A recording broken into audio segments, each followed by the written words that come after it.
discuss nínú program ti of swine. So ẹ má lọ jìnnà, ẹ jẹ́ kí a jọ tètè gbéyẹ̀wò. So while that is getting ready, ẹ jẹ́ ká kọ́kọ́ lọ báyìí ká fi wọnú ètò yìí. Mo kí gbogbo wa lẹ́ẹ̀kan sí pé a ní ṣe àṣetì, àṣeyọrí òun náà ni tiwa máa jẹ́. So má jẹ́ kí ẹnìkankan kó sọ fún ẹ pé kò ṣeé ṣe. Everything is possible. What will be will be. Que sera sera. What will be will be. Kò sí tí ọ̀pọ̀lọpọ̀ èèyàn lè sọ. Àwa ọmọ Yorùbá, ancestral land wa ni a ti ń béèrè ẹ̀tọ́ wa. A dẹ̀ fẹ́ ní future government tó máa represent wa níta àti nínú ilé nígbà tí government wa bá bẹ̀rẹ̀ lágbára Ọlọ́run tá máa ní cordial relationship. So let's kick start like this. Yorùbá tó bá kọ́ lọ́lá tó kọ̀ lólu fíran kọ̀nàràn sí ajínigbọ̀nsẹ̀ tí ń jẹ́ ajígbọ̀n ni yarí tó fà kíkọ́rí táwọn ò ní tó kan náà lọ́rùn ìran aládé. Ó di dandan káwa pàápàá tẹ́rù ara wa pa kẹ́hìn sọ̀rọ̀ sókè lálálá wípé a ò ṣe mọ́ nínú ìwọ́de làmìlaka mẹ́kàlálì tó bọ́ dẹ̀dẹ̀ lórígun mẹ́rin ilẹ̀ Yorùbá. Ìwọ́de làmìlaka àkọ́kọ́ irú rẹ̀ nílẹ̀ Yorùbá táwọn akọni wa, aṣáájú wa, òun tàwọn olórí ogun wa, generals wa gbogbo owó tán wámúwámú láti ṣáájú wọn sì mọ kẹhùn sọ̀rọ̀ sókè wípé òmìnira ilẹ̀ Yorùbá di dandan pẹ̀lú àwọn ọ̀kọ̀ọ̀jọ̀ká àlàkalẹ̀ ètò àti pèsè sílẹ̀ tá ò lè sọ lórí afẹ́fẹ́ nítorí àwọn ṣèké ṣáájú gbogbo tó wà láàrin wa gẹ́gẹ́ bí ọmọ Yorùbá rere àti ọmọ ìran aládé tí gbogbo wa ti jọ wá. Ohun tá a fẹ́ ni pé tí gbogbo ọmọ Yorùbá nílé lóko àti lókè òkun lọ múra sílẹ̀ dé ìwọ́de làmìlaka tí ó wáyé nínú oṣù karùn-ún yìí. Ẹ̀jẹ̀ káwa náà gbáradì láti darapọ̀ mọ́ ìwọ́de làmìlaka tó ń bọ̀ yìí. Torí tó bá di gbẹgbẹgbẹ má gbé sẹ́kùlé mi ní o. Bákan náà fún àwọn tó bá fẹ́ ràn wá lọ́wọ́ pẹ̀lú ohun kan tàbí kejì lórí ìwọ́de làmìlaka tó ń bọ̀ yìí. Ẹ lè kàn sí wa látòrí www.yorubanationyouth.org. Fún àlàyé tàbí ìbéèrè síwájú ẹ lè pè tàbí kẹ́ WhatsApp Prophet Ayọ̀délé Olúgbòlúwa Yorùbá Nation Youth Leader in all diaspora lórí +1-803-846-1116 tàbí Comrade Omeyo jẹ́ Omla Yorùbá Nation Youth Leader lórí +234-703-717-3355 Yorùbá Nation no going back. Ìkéde ìdẹ́sẹ̀ tí gbọ́yìn látọwọ́ ìgbìmọ̀ tó wà fún ìpolongo Yorùbá Nation Youth lórúkọ ọ̀dọ́ Yorùbá pátápátá. Que sera sera.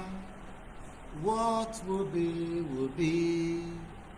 Que sera sera. What will be will be. A future Yoruba government.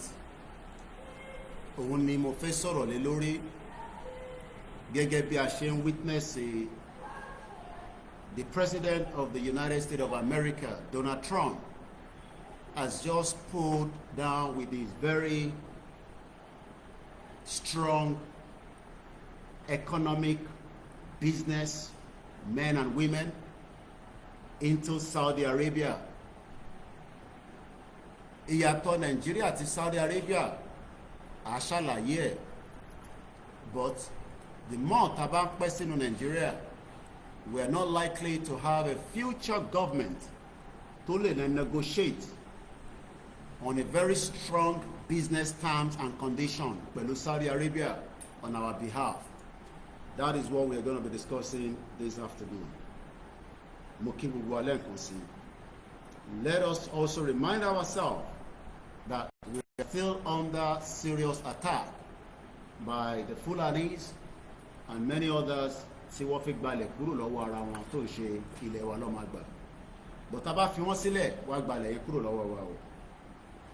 jẹ́ ọmọ Yorùbá. The Yoruba indigene. Mo fẹ́ bá yín sọ̀rọ̀. I want to talk to you all. Mo ti fẹ́ kẹ́ gbọ́ ọ̀rọ̀ tí n bá yín sọ̀rọ̀. And I want you to listen and accept what I'm about to say. Mo náà ti gba abúlé yín, wọ́n ti gbà tán. I said they are already usurping you from your villages all over Yoruba State. Ní Ogun State. In Ogun State, Ọ̀ṣun State. Osun State, Ondo State. Ondo State, Anambra State. even Anambra Gbogbo State, àwọn ilẹ̀ Igbo wọ̀nyẹn. even the Igbo lands as well. Àwọn wọ̀nyí ti wọ̀. People are already entering those places. Tí wọ́n dẹ̀ ti gba gbogbo ẹ̀. And they're already overtaking you people in your various states. Èyí tá à ń sọ yẹn. What we are saying right now, Kì í ṣe ọ̀rọ̀ ẹ̀sìn o. this is not about religion. Christian. Whether you're a Christian Muslim. or you're a Muslim, Àwọn adájọ́ ọmọ Yorùbá. are we our Yoruba traditional worshippers? Àsìkò tá a gbọ́dọ̀ kó ẹ̀sìn wa papọ̀ nìyí. This is time we must band together Láti jà fún àwọn ilẹ̀ bàbá wa. to fight for our fathers so that they don't overtake us in it. Ẹ má jẹ́ kó fi ẹ̀sìn gba ilẹ̀ wa o. Don't let them use religion take over our land. Gbogbo abúlé tó ń gbà lóńdó state yẹn. All those villages they've taken over in Ondo State, Wọ́n pa Muslim, wọ́n pa Christian. when they wanted to kill, they killed Christian and Muslim alike. Ilẹ̀ náà ń jà fún kì í ṣe ẹ̀sìn. They are fighting for the land, they are not fighting for religion. Ẹ̀sìn náà kàn gbá wọlé o. They are just coming through the lens of So religion. mo sọ fún yẹn ọmọ Yorùbá. But I'm telling you all Yoruba Ẹ people, múra o. please be prepared. Gbogbo ọmọ Nàìjíríà.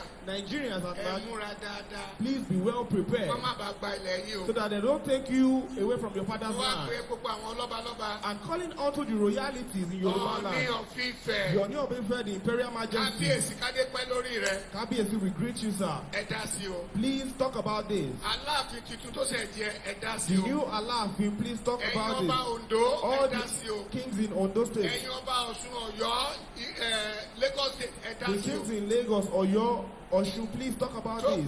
Tókùn yẹn bá wọlé tán. Because when the war overwhelms us, Apá ò ní ká o. we will not be able to do anything about it. Èmi mo rẹ́dí ogun. Personally, I'm ready for war. Mo sọ fún ìjọ kìnìún àná mo ní kẹ́ dira. I told you the last time that you should fortify Àwọn yourself. kan sọ pé báwo ni pásọ̀ sọ pé Some yóò people dira. will say, why will a pastor utter that kind of statement? Ẹ lọ dira o. Please go and fortify Tó bá yourself. yá màá gbé báìbù mi sílẹ̀. Because when war comes, I will drop my Bible. Màá jà fún ìlú bàbá mi. I will go and fight for my father's land. Ìgbà wo ni Christian dé Nàìjíríà? When the Christianity come into Nigeria, 1842 it came in 1842. ló ṣẹ̀ dé Nàìjíríà. That was when it came in. Ẹni àkọ́kọ́ tó máa kó báìbù jọ. And the first person to compile the Bible, Williams lórúkọ ẹ̀. his name is Williams. Wọ́n pa ní on the 6th They killed him on the 6th, 1536. 1536. Wọ́n dáná sun. They burnt in, he was Ẹ̀tún pé lynched. báìbù tá ń ká yìí. The person that compiled the Bible for So us. ẹ má jà fi ẹ̀sìn bọ inú abẹ́jà fúnlẹ̀ bàbá So wọn. don't let us put religion into our culture or for fight for our father's Màá land. dira. I will fortify Màá myself síwájú ogun. and I'll be a leader. Wọ́n tó lè dira fún ènìyàn. And if you can fortify people, Máa bọ̀. fortify A them. máa dira a máa jagun náà. We will fight that war. Màá gbé báìbù sílẹ̀. I will drop my Bible Nítorí ilẹ̀ bàbá mi. because of my father's land. Ṣé Bíbélì sọ? Because the Bible says it. Hébérù 6:1. Hebrews 6 Ó verse ní ká 1. fẹ́ kọ́ Kristi It tì says, náà. set aside the teachings of Ká ṣe Christ pípé. and let us do what is Ẹ̀jẹ̀ complete. àkọ́kọ́ fi ti Kristi tì We náà. will now put it Ká aside. lọ jà fúnlẹ̀ bàbá wa. Let's fight for our father's Ká land. máa sọ pé kí Jésù ràn wá lọ́wọ́. And we tell Jesus to help us. Iṣẹ́ wa fúnlẹ̀ wa, forílẹ̀ ibi wa, ká gbéga, ká gbéga, ká gbéga fálérí. Ìgbàgbọ́ wa ni pé bá ti bẹ̀rù làbọ̀ mọ́, ká ṣiṣẹ́, ká ṣiṣẹ́, ká ṣiṣẹ́, ká jọlá. Ìṣọ̀kan àtòmìnira ní kẹjẹ ká máa lépa.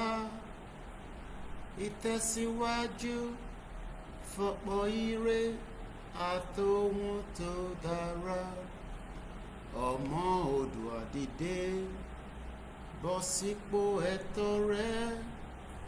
Ìwọ ni ìmọ́lẹ̀ ògo adúláwọ̀. Àwa ni ìmọ́lẹ̀ ògo adúláwọ̀. There is no land called Nigeria. There is no language called Nigeria. There are no people called Nigerians. We are only deceiving ourselves. We are not Nigerian.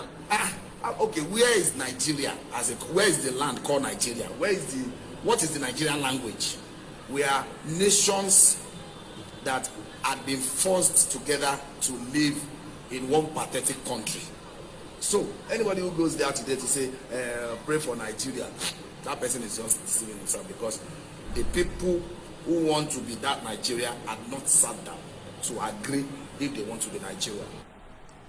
The world is in Saudi Arabia right now. The world is in Saudi Arabia. Gbogbo conversation tó ń lọ ní gbogbo any media right now is in Saudi Arabia. Any other thing will be 3 days after before they can talk about anything else. A future Yoruba government, a future Yoruba economy that can also play a major role in a global economy. Òun ni mo fẹ́ sọ̀rọ̀ lé lórí. A future Yoruba government. A very good afternoon. Mo kẹ́yìn ọmọ Yorùbá. Mo fẹ́ kí ẹ farabalẹ̀. Bẹ́ ṣe ń wọlé, ẹ bá wa máa gbé ọwọ́ lé share button.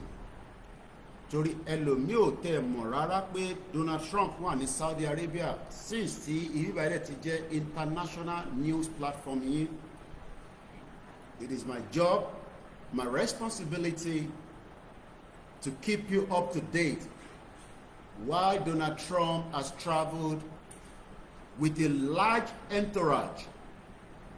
Wọ́n lọ ṣe pilgrimage, wọ́n lọ ṣe hajj. Kí ni Donald Trump tó lọ ṣe ní Saudi Arabia? Èèyàn mélòó ló kó dání? All these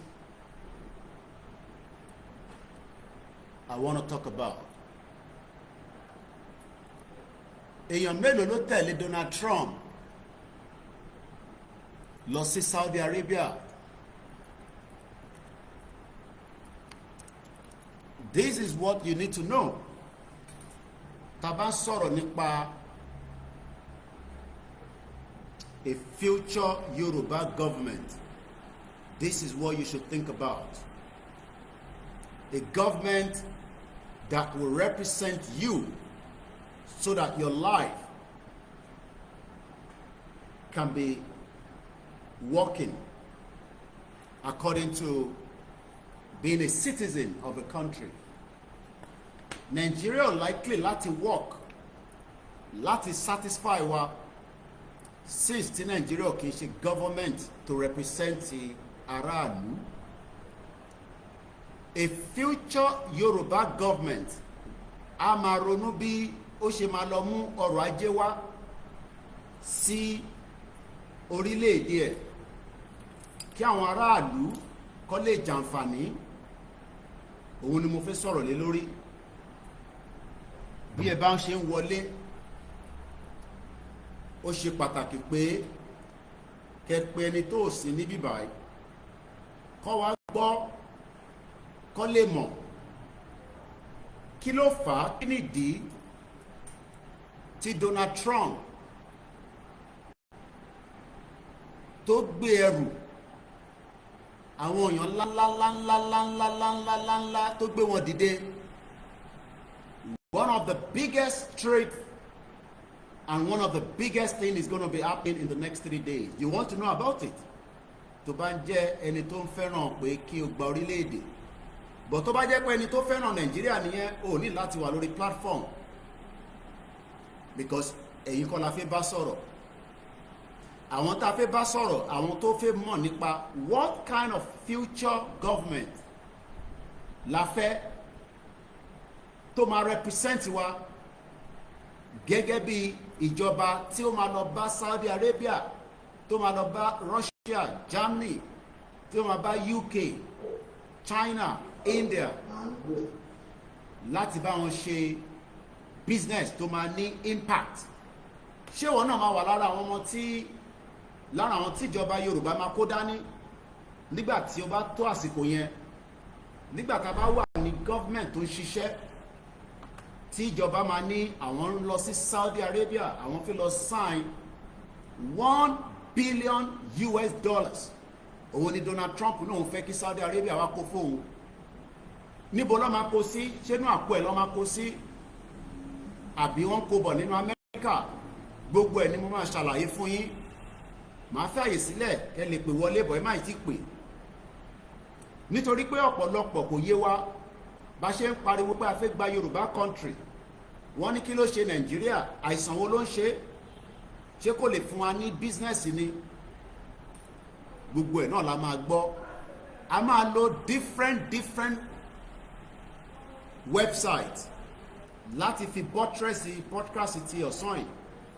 Mo ní mi ní international journalist yín.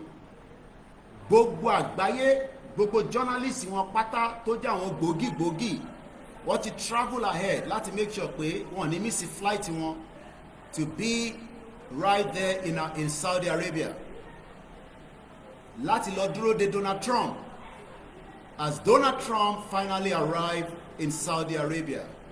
One of the biggest, most important visit in the history of mankind. Ṣé bẹ́ẹ̀ ló ṣe fẹ́ ronú àbó ṣe fẹ́ máa ronú pé Nàìjíríà máa fún ẹ ní future business tó máa tẹ̀lé Nigerian government lọ? Ọdún 8 ni Buhari fi ń káàkiri gbogbo àgbáyé kò mú rìsọ́ọ̀tì kan wálé padà. Tinubu náà ti ń bá ọdún 2 lọ báyìí tó ń travel káàkiri. But kí ni result ẹ̀ nígbà tí wọ́n ń travel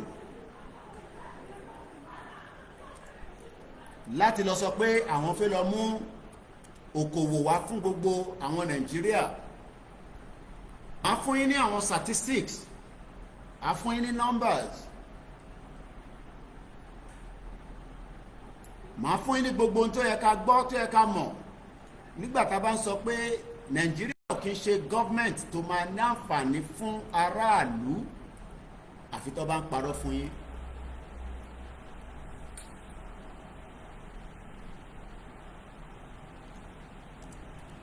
Yorùbá nation government, future government, báwo ló ṣe máa wúlò fún wa? Irú àǹfààní wo la fẹ́ jẹ nínú ẹ̀? Àǹfààní wo la jẹ nínú Nàìjíríà? All these is the reason why ta sọ pé the more we stay in Nigeria, the more is a problem for us. Àsìkò tá gbọ́dọ̀ tètè máa ronú sí a future government tó máa represent wa,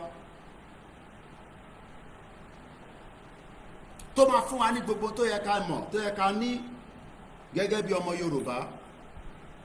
Like I said, Saudi Arabia ti kó gbogbo nǹkan tó ní pátá jáde gẹ́gẹ́ bí ìlú kan tó fẹ́ bá Amẹ́ríkà ṣòwò tó pọ̀.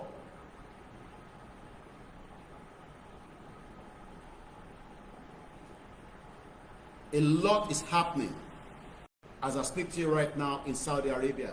Tó o bá mọ̀, o ti ń gbọ́ nísìn. That is the reason why you need this platform. Kó lè encourage ẹ pé ó lè jẹ́ ìwọ ló máa jẹ́ one of the businessmen, businesswomen tó máa tẹ̀lé future Yorùbá government as an entourage lọ sí ibi tí ìjọba wa bá ń travel lọ. But lẹ́ni ọ̀pọ̀lọpọ̀ yín kàkà bẹ́ẹ̀ ẹ̀ ń tako kíran Yorùbá kó má lè dá dúró, ẹ̀ ń fà sẹ́yìn látara ìtara pé àwọn tó gbé dání lẹ́ni. Mo kí gbogbo àwọn èèyàn wa. Kíkí mi kọ́kọ́ lọ sọ́dọ̀ bàbá wa, the emeritus professor Adebanji Akintoye, the leader of the Yoruba nation, the man that have seen the future of the Yoruba government. Tony, it will take just 5 years láti pull gbogbo tí ọmọ Yorùbá ní resources kó lè ṣàǹfààní fẹ́mi àti ẹ. Rather, we have refused to listen. A tún sọ̀rọ̀ 2027, knowing fully well that 2027 àti 2029 àti 2031 àti previous one has never given us exactly what we want. Ẹ jẹ́ ká kọ́kọ́ lọ bí wọ́n ṣe sọ the arrival with an escort That is the kind of a future government I want to see. Government tí gbogbo àgbáyé á máa bẹ̀rù pé yes, a fẹ́ bá wọn ṣòwò, a fẹ́ ní passport wọn, bẹ́ẹ̀ mi náà ṣe ń káàkiri àtiwọ́ náà láti lọ wá passport ìlú kan àbí ìlú kejì. A future Yoruba government la fẹ́ sọ̀rọ̀ lé lórí. Ẹ jẹ́ ká lọ bí CNN ṣe sọ nígbà tí Trump máa dé Saudi Arabia pẹ̀lú escort àwọn fighter jet lọ́jọ́ land.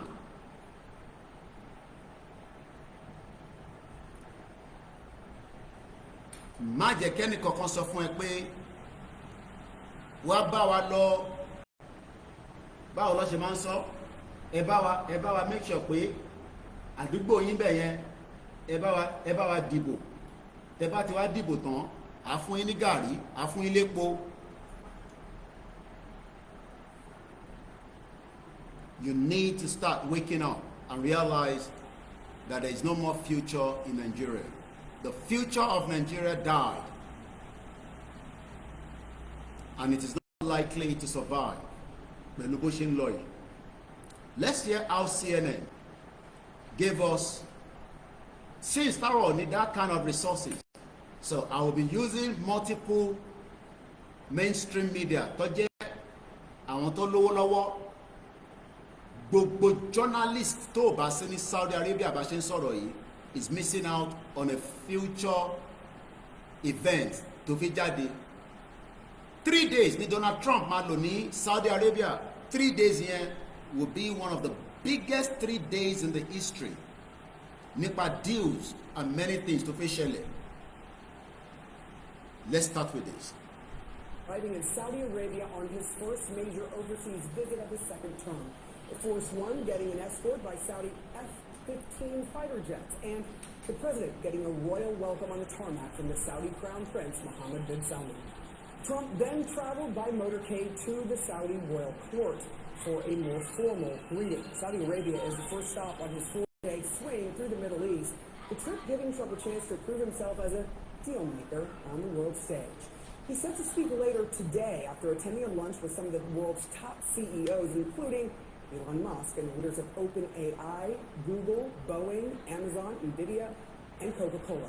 Trump will also visit Qatar and the UAE on this trip, and it comes as he's defending his administration's plan to accept a $400 million luxury jet from the Qataris to use as Air Force One, a prospect that's raising all kinds of ethical, legal, and security questions. CNN's Jeff Selny is traveling with the president and joins us now live from Riyadh. It's already been a really busy trip. What is the president focused on here as we see new pictures this morning of him and the leader of Saudi Arabia? Good morning, Sarah. President Trump arriving here overnight to a fanfare in Riyadh, Saudi Arabia, exactly how he would like it. Met with trumpets, American flags, Saudi flags as well, and escorted all along the way by the Saudi Crown Prince Mohammed bin Salman, who of course is a close ally of the United States and indeed a good friend of this president and the administration. This trip, which the president is setting off on, which is the first major foreign trip of his, the second trip in office, is actually quite brief, just about 3.5 days or so. But today, it is focused exclusively on making deals, trying to increase investment in the United States. Making deals. Make deals.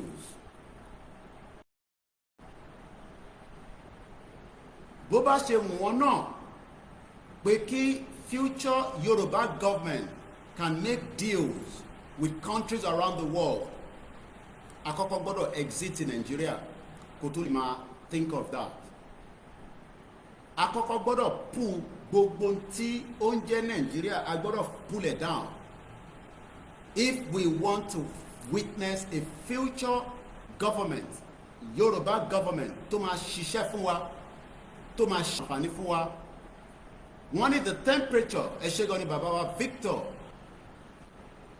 Ajílẹ̀yẹ, wọ́n ní the temperature in Saudi Arabia is about 150 degrees Fahrenheit day and night. Yet Donald Trump wà níbẹ̀ 3 days that will be very, very important for American citizens. We wọ́n gbọ́dọ̀ gbé business wá sínú America ni. Let me first give us some quick statistics. The former President Muhammadu Buhari became president following the 2015 Nigerian general election. The following is the list of international presidential trips made by Muhammadu Buhari as the 15th president of Nigeria. President Muhammadu Buhari has traveled out of Nigeria 51 times since assuming office. Ìbéèrè ní tí mo fẹ́ béèrè ni pé kí ni àǹfààní gbogbo trip tí Buhari lọ while he was in office for 8 years.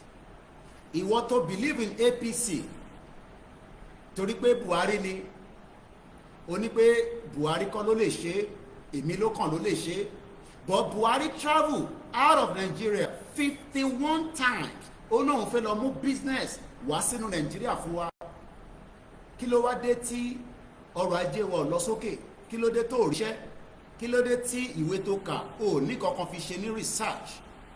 Let's go back to Saudi Arabia ká tún gbọ́ díẹ̀ nípa tí Donald Trump tó ń bá wọn sọ ní Saudi.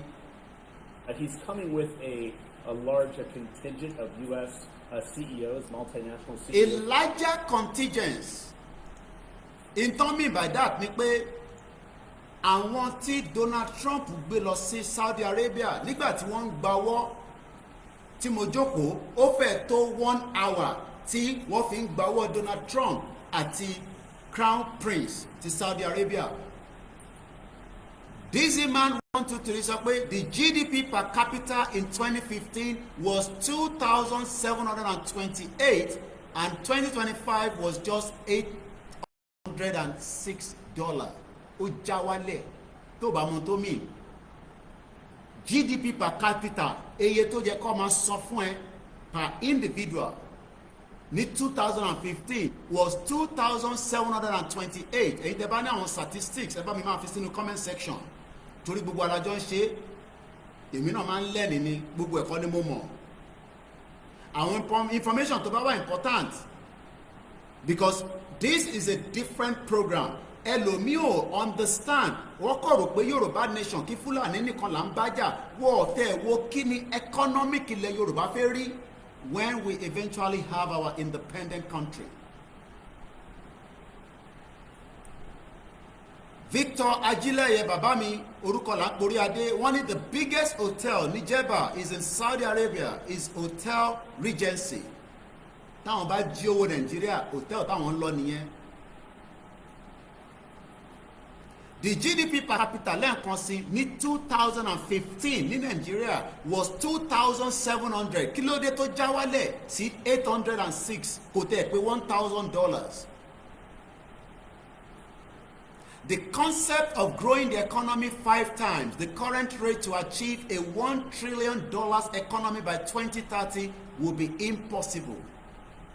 Irọ́ ló wà níbẹ̀. Gbogbo tí Tinubu bá sọ fún yín bóun máa lọ ṣe ní 2027 for another 4 years ẹni 419 ni kò lè rí kankan ṣe.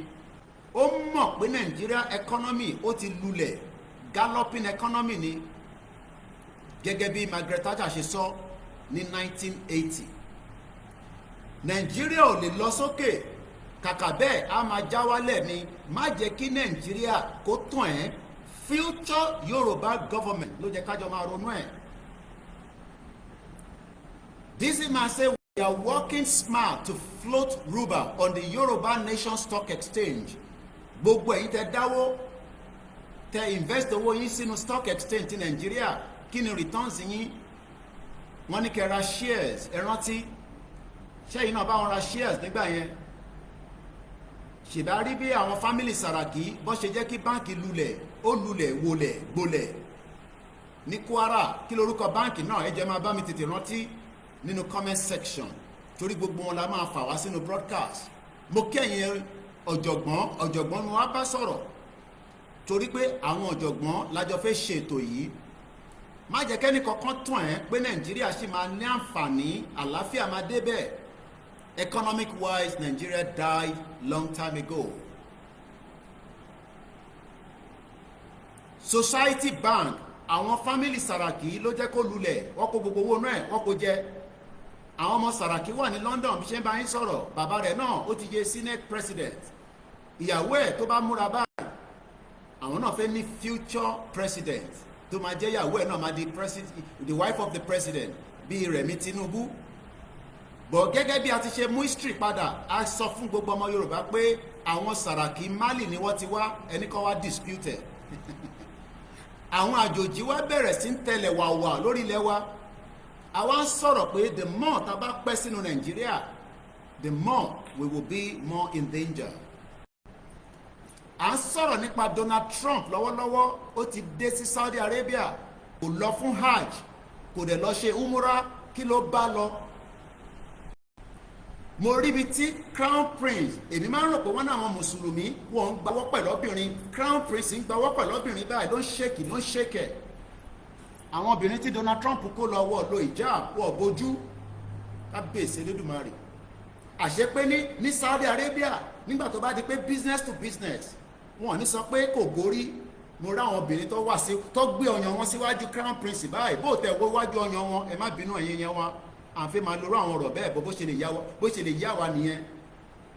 Àṣé crown prince lè gbawọ́ whereas ní àwọn ibìkan nílẹ̀ Yorùbá ká má darúkọ tọ́bìnrin ò bá lo tó bá wé skáfù wá bẹ̀rẹ̀ sí náà lẹ́gba ṣerú country tẹ́ fẹ́ gbé nìyẹn. Mo sọ fún ẹ pé èmi ni máa yọ Nàìjíríà kúrò lẹ́mìí ẹ ìwọ mùsùlùmí. Àṣé olórí ọba wọn ní Saudi Arabia àṣé kò máìn pé kó gbọ́ obìnrin lọ́wọ́ tí kò lo hijab. Kí ló wá dé tẹ̀sí ń sọ fáwọn tiwa nílé pé wọ́n gbọ́dọ̀ lo hijab. Àṣerọ́lẹ̀ ń pa fáwọn èèyàn wa. Ìyẹn mo ṣe sọ fún yín pé má bá wọn jàjẹ́ ẹ̀sìn. Kábíyèsí Elédùmarè. Àwọn obìnrin tí Donald Trump kó lọ wọ́n mà ní kó lo hijab tipátipá wọ́n mà fọ́ọ̀sì wọn. Bàbá mi Babátúndé wọ́n ní Koiki gbójú sísàlẹ̀ we are operating under a collapsed economy.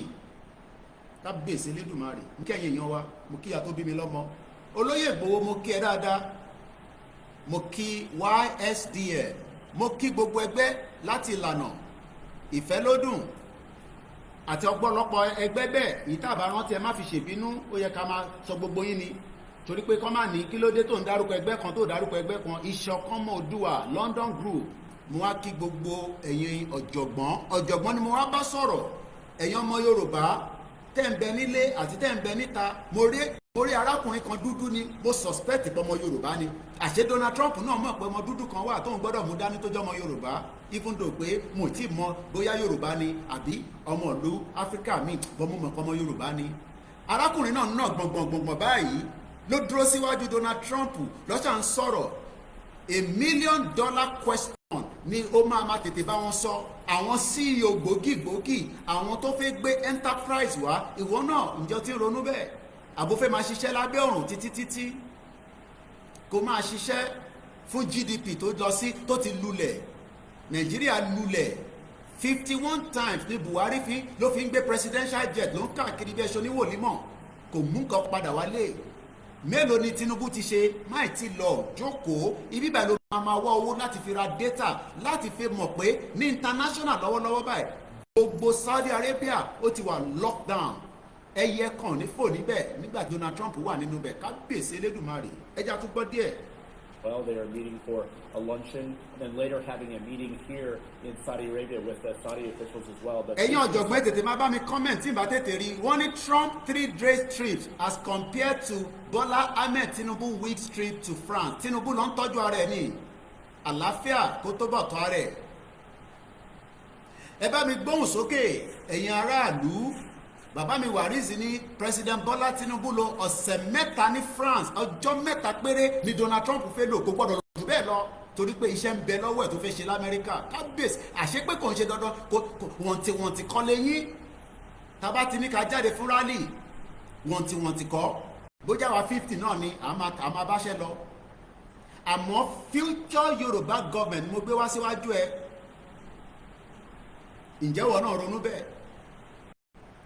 Nigeria economy ti collapse beyond limit bàbá mi Sunday Káyọ̀dé àwọn ló sọ bẹ́ẹ̀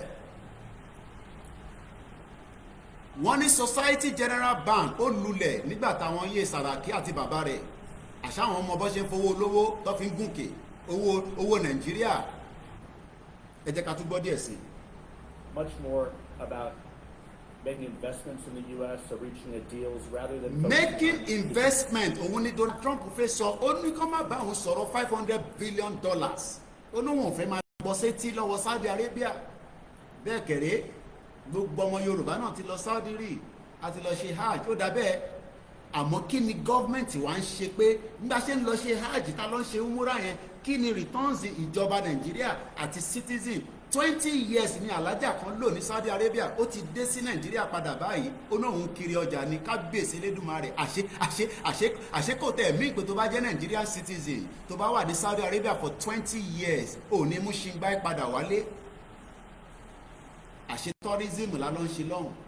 Àṣé níjọba tó ń bá wa ṣètò pé báwọn aráàlú wa bá gbé ní bíbáyìí ṣọmọ Amẹ́ríkà lè máa gbé ní Saudi Arabia kó máa fọwọ́ gba síbí fọwọ́ gba sọ́hùn kó máa lè káàkiri ní Saudi. Mo ní bíbáyìí ló ti máa kọ́gbọ́n.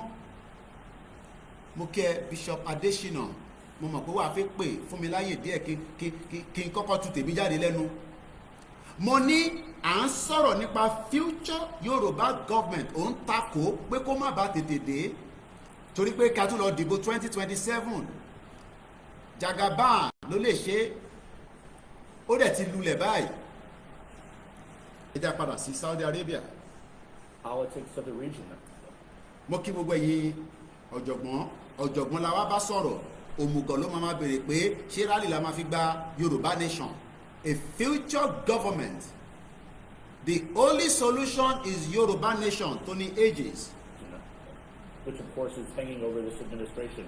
Many of the challenges facing the Trump administration, of course, and the world are not being discussed as much, at least in the opening hours of these meetings, as the deals that are coming underway. Ẹ ṣáà ń gbọ́ deal DEAL gbogbo tí Donald Trump fẹ́ ṣe ọjọ́ mẹ́ta ni Tinubu jókòó sínú Paris fún 3 weeks kò mú kankan padà wálé ó ti lulẹ̀. Àṣé pé èèyàn lè lọ ṣe ájì lóòótọ́ àmọ́ kí ni ìwúlò ọmọ Nàìjíríà pẹ̀lú Saudi àti gọ́ọ̀mẹ̀ntì.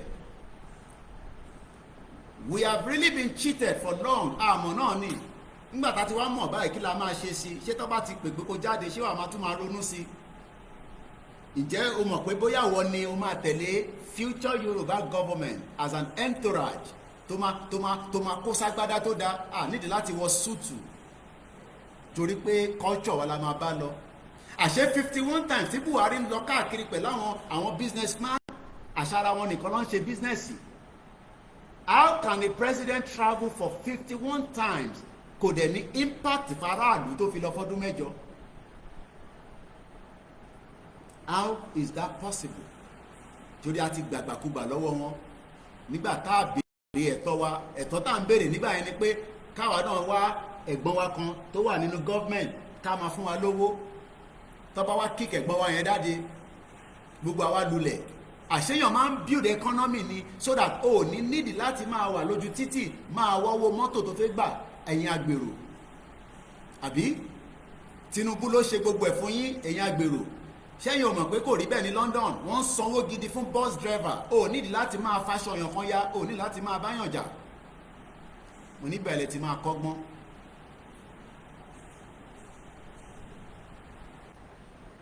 Mo kẹ́yìn ti Lady K wọ́n ti jíṣẹ́ fún mi ẹ ṣé gan ni Bọ́lá Nelson wọ́n ní from Lady K page ẹ ṣé gan ni aríyìn bẹ́ẹ̀. Yorùbá nation is the only way.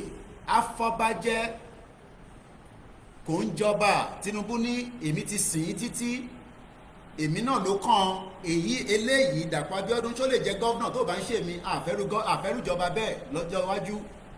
Àfẹ́rùjọba tí a ṣe máa sọ pé tí kò bá ń ṣe mí ò lè dé kan nílẹ̀ Yorùbá. Tinubu ló ṣe yẹn ó kó gbogbo owó Lagos ó kó sínú àpò ẹ̀ ó di Jagaban kalẹ̀ ó rò pé òun ò ní kú mọ́. Mo ní mo fún ní 30 years òun á ti lọ ilẹ̀ Yorùbá sì máa wà. Bẹ́ẹ̀ ni mo kí ọ̀jọ̀gbọ́n ṣé ká tún lọ sí Saudi Arabia díẹ̀ àbí kí n tún fún yín ní more statistics ẹ jẹ́ ká sì tọ́jú Tinubu sọ ní sọ́wọ́. Òun náà ti rìnrìn àjò tó pọ̀ àṣé kò ń ṣe dandan ni pé kéèyàn travel lọ sí ìlú kan kó lọ jókòó fún ọ̀sẹ̀ mẹ́ta àìmọye ìgbà ní Buhari ó kọ̀ sọ London ó sọ di second home á kàn máa sùn á máa jí wọ́n á máa pọ́ǹpẹ̀. àwa dẹ̀ ń retí pé kí gọ́ọ̀mẹ̀ntì ṣiṣẹ́ under Yẹmí Ọ̀ṣínbàjò.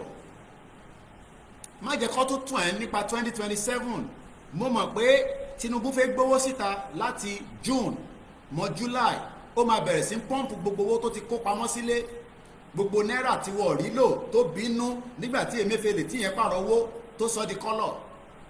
ó lè ní gbogbo àwọn politician láti Tinubu títí dé àwọn governor títí dé senator house of rep àti politician tó jẹ́ councillor tó kéré jù láàrin wọn torí councillor náà ti fi ra lé sí Dartford ní London.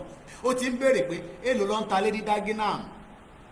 ìwọ tó ń ṣiṣẹ́ ní báǹkì tó ń kówó ọmọ Yorùbá tó fi lọ́n ra lé l'Amẹ́ríkà àbí criminal country ìlú tó lè lọ síwájú tí gọ́ọ̀mẹ̀ntì ò lè arrest anybody yàtọ̀ sí kó máa lẹ̀dí mọ́ ẹ̀yìn tí ẹ wọ tẹgbẹ́ dreadlock sórí kọ́ máa bèrè pé ó yá open your phone mo fẹ́ mọ àwọn olówó ló ń bá sọ̀rọ̀ whereas gọ́ọ̀mẹ̀ntì gangan ni ó lè tó ń bá àwọn foreigners sọ̀rọ̀ torí nígbà tí Buhari bá lọ á gbé Dangote dání á mú Ọ̀tẹ́dọ́lá dání á mú Tẹnu Elémèlú á mú gbogbo wọn á kó wọn sílẹ̀ àṣọ lè ní gbogbo wọn àṣẹ jàgùdà ayé àtọ̀run ní gbogbo wọn pátá látòkè délẹ̀ láìfẹ́ ní kankan lẹ̀ ẹni tí bá gbàgbé olè náà ni tó bá yẹ pọnkú ẹ̀ náà ló wà níbẹ̀ nígbà tí Buhari ń tẹ̀lé wọn káàkiri tọ́jọ́ ń tẹ̀lé wọn olè ní gbogbo wọn. ẹ bá wa béèrè lọ́wọ́ Àbíkẹ́ Dábírí 51 times ló fi ń tẹ̀lé Buhari kí ló ṣẹlẹ̀ ní Kòròdú tó fi níná 24/7 sísítà mi àǹtí mi Àbíkẹ́ Dábírí ṣe ló máa tẹ̀lé Buhari bí ẹṣọ níwòlímọ̀ 51 times kí ló dé tí wọ́n lè sọ pé ní Ìkòròdú tẹ̀yìn wà yẹn o iná ń bẹ àbẹ́ àyàn ará Ìkòròdú ṣẹ́ náà ń bẹ lọ́dọ̀ yín ẹ̀yin nìkan lẹ fẹ́ máa gbádùn àwọn ọ̀fẹ́ irú ìjọba bẹ́ẹ̀ future government tá máa ronú fún aráàlú. wọ́n ní gbogbo population ní Morocco wọ́n ní 38 million ní but lọ́wọ́lọ́wọ́ yìí GDP wọn is kílẹ̀ pé is now 1,000 nìyẹn àbí 144.41. The government should be concerned about the future. Kò sí future nínú Nàìjíríà má jẹ́ kó gbé ní gógó. Yorùbá wọ́n ní kẹ́ dìde Òkè Káyọ̀dé ó ní Yorùbá wake up for the last chance in our lifetime to be a whole independent. Tó bá ti di independent wàá lè mú gọ́ọ̀mẹ̀ntì wàá máa rún lọ́rùn pé nítorí ẹ kó ṣe tó ṣe kò sẹ́nìkan tẹ́ lè dìmú lọ́wọ́ ní Nàìjíríà ní sí pé ẹni ẹ máa ṣe nǹkan báyìí ẹ̀ ṣé wọ́n ní manifesto wọn lọ́wọ́. Moki Azeez wọ́n ní Ìkòròdú light wọ́n ní on and off ní o ẹ ṣe gan ni àwọn ará Ìkòròdú wọ́n ní Kóìkì on and off ní tó bá tàn báyìí á tún kú wọn kò jẹ́ kó chájì fóònù wọn fúlì ẹlòmíì ti ń bínú pé Kóìkì Obama ti tètè wá nísìnyí mo ṣe fóònù mi ò tí ì chájì dáadáa Nàìjíríà ló máa chájì fóònù wàá máa lo fóònù wàá máa wo bátìrì pò ń jóná báyìí èèyàn kan sẹ́yìn mẹ́sẹ̀sì mi láti Ìjẹ̀bú ó ní mo ti pa fóònù báyìí o ó nítorí pé kí mo lè save bátìrì orí fóònù yẹn in future Yorùbá government máa bá gbogbo àgbáyé ṣiṣẹ́ sódà iná á lè wà 24/7 Nigeria can never work tí gbogbo olóṣèlú bá ń sọ fún ẹ kó máa work kẹtù wà lọ dìbò 2027 sọ fún wọn pé bàráwò bá ń sá ní olè ní wọn criminals.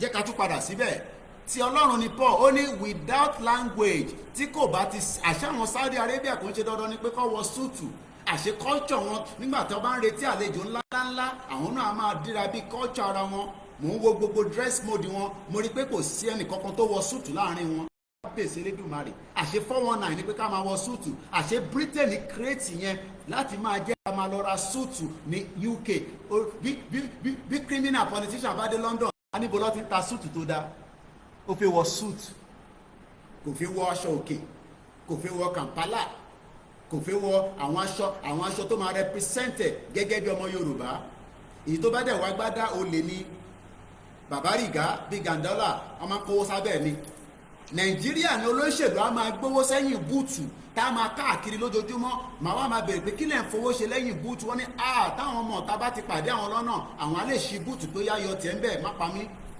èmi tẹ́ ń ṣe nìyẹn. àní Nàìjíríà ò lè ṣiṣẹ́ currently right now the biggest deal ó fẹ́ ṣẹlẹ̀ má mísẹ̀ 3 days a máa láti sọ̀rọ̀ Donald Trump pẹ̀lú Saudi Arabia àṣé nǹkan gidi ni pé kéèyàn lọ sílùú kan kò gbọdọ̀ ṣe ju ọjọ́ mẹ́ta lọ ó dẹ̀ sọ fún Saudi Arabia pé ẹ má fún mi ní less than 1 trillion àbí 1 billion àbí kí ló ṣe sọ màá ṣàgbára gbogbo ẹ̀ fún yín. ẹ jẹ́ kọ́kọ́ tún padà sórí ọ́díò tá à ń lò láti CNN. ẹ mọ̀ fáwọn olówó ibẹ̀ ni Mike Adenuga ọ̀dọ̀ wọn ló ti ń ṣe advertisement Glo àbí àwọn kan tẹ̀ níwọ̀n àti Babangida ọjọ́ máa ń ṣe jigijigi látẹ̀yìn ni èmi ò mọ̀ bí àtòtọ́ ni bí arọ́ ni bọ̀ á béèrè lọ́wọ́ Ọbásanjọ́ because Ọbásanjọ́ àti Glo àti Mike Adenuga ọmọ ìyá kan náà ni gbogbo wọn. Gbóhùn sókè lẹ́ẹ̀kan sí. Here in Saudi Arabia on the old Air Force One, but the new controversy over a plane he would like to be Air Force One is certainly following him here. He is making no apologies about the idea of accepting a plane. Mo kí ẹ̀gbọ́n mi mo ti dárúkọ ẹlẹ́mìí mo ní ta bá ń sọ pé àwọn coordinator tó ń bẹ ní Spain a máa mú Àkàlàmàgò TV. Brother mi ǹjẹ́ ti gbọ́ pé Donald Trump ń bẹ lọ́wọ́lọ́wọ́ ní Saudi Arabia wọ́n fẹ́ sign àwọn díìlì tó pọ̀ 51 times ní Buhari káàkiri gbogbo àgbáyé kò mú kankan wá. Wọ́n ní we gotta take back our language, our culture and our dress. A future Yoruba government wọ́n bí anybody dátọ́ bá ń tẹ̀lé ìjọba wa lọ kó wá kó sí súùtù kí ló máa náà ṣe é kí ló ṣe gbogbo àwọn aṣọ́lẹ̀ wa báwo ló ṣe fẹ́ jẹ́ kọ́ mọ̀ pọ́mọ Yorùbá nìyẹn. Kódà tá a bá fẹ́ gba passport wa lọ́jọ́ iwájú o gbọ́dọ̀ wọ aṣọ Yorùbá ni aṣọ Yorùbá ló máa fi ya picture yẹn kó lè bá wọn pọ́mọ Yorùbá nìyẹn lẹ́yìn. Logo wa gbọ́dọ̀ indicate má dẹ̀ máa jẹ́ kó dìsí kọ́ jẹ́ kó dìsí fẹ́ wọ́n ti ní kò ń ṣe orí olókun bàbá wa ti sọ fún wa pé orí adé ló ń pè é wọ́n dẹ̀ ti ń produce it from 12th 13th and 14th century a kí gbogbo èèyàn lólùfẹ́ wa ẹ bá mi gbọ́ lé share button tí yóò ní bàjẹ́. ṣé ń gbọ́ Èkìtì state government launch recruitment for security personnel wọ́n tún ti fẹ́ kówó jẹ Èkìtì wọn náà ti launch recruitment o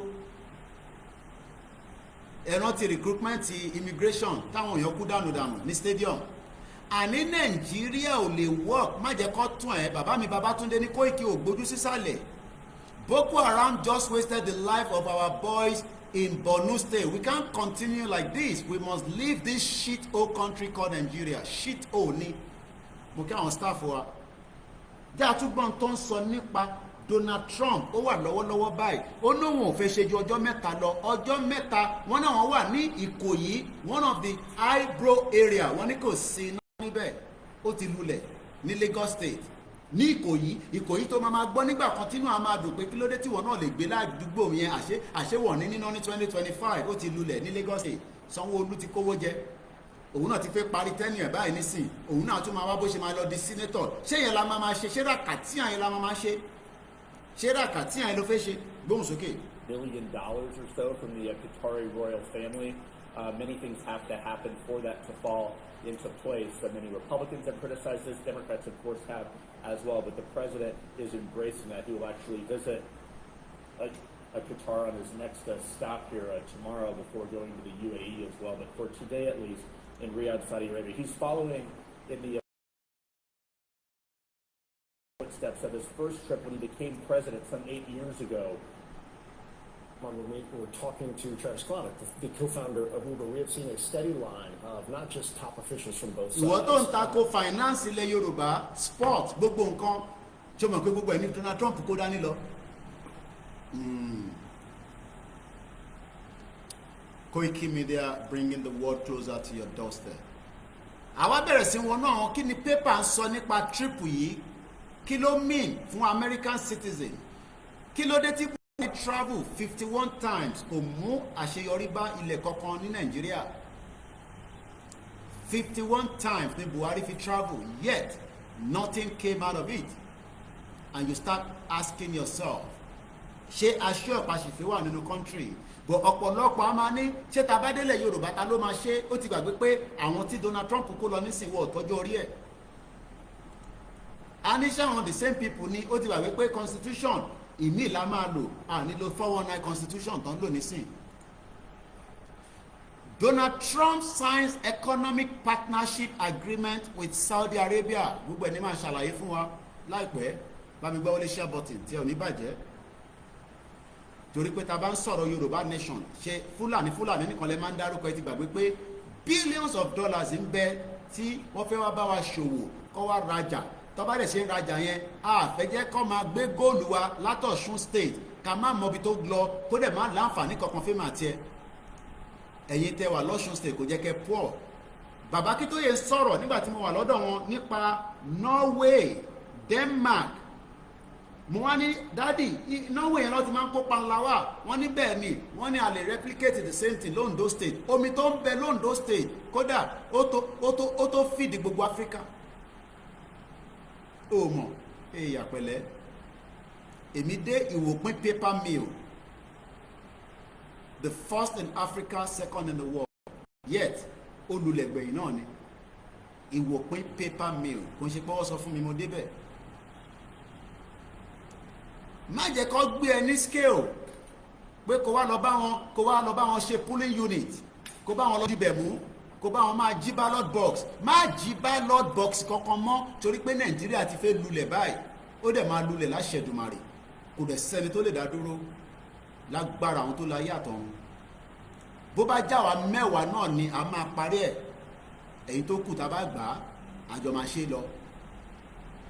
Bó bá já wa mẹ́wàá ló bá kù lórí ìrìn àjò yìí àdílẹ̀ lérí, torí pé a lè continue báyìí pẹ̀lú ìlú tí kò láǹfààní kankan tó fi ṣe fáráàlú. Ó wá náà I'm a businessman, I'm a Nigerian, mo ń ṣe business. Ǹjẹ́ o lè lo PayPal nínú Nàìjíríà? Mo ń béèrè ní ǹjẹ́ ta bá fẹ́ sáré ṣe transaction nísìnyí kí n send owó sí ẹ lórí PayPal, èló ni dọ́là tó lè ná lórí káàdì ẹ? I'm a businessman. O ṣe business ní Nàìjíríà, má tọrẹ. Trump is a deal, is a real deal. Ṣé Tinubu náà máa fún wa ní deal? Tinubu tó ń bá débẹ̀ òun á kàn máa pọ́ǹpù owó jáde ni. Ṣé owó ló máa ń fúnyàn? Àbí kó bá wa set up business tó máa ṣiṣẹ́? Ṣé Tinubu lè set up end business pẹ̀lú constitution tó ti lulẹ̀ tó ń lò lọ́wọ́lọ́wọ́ nínú Nàìjíríà? A ní 23 years lọ́ fi ń bẹ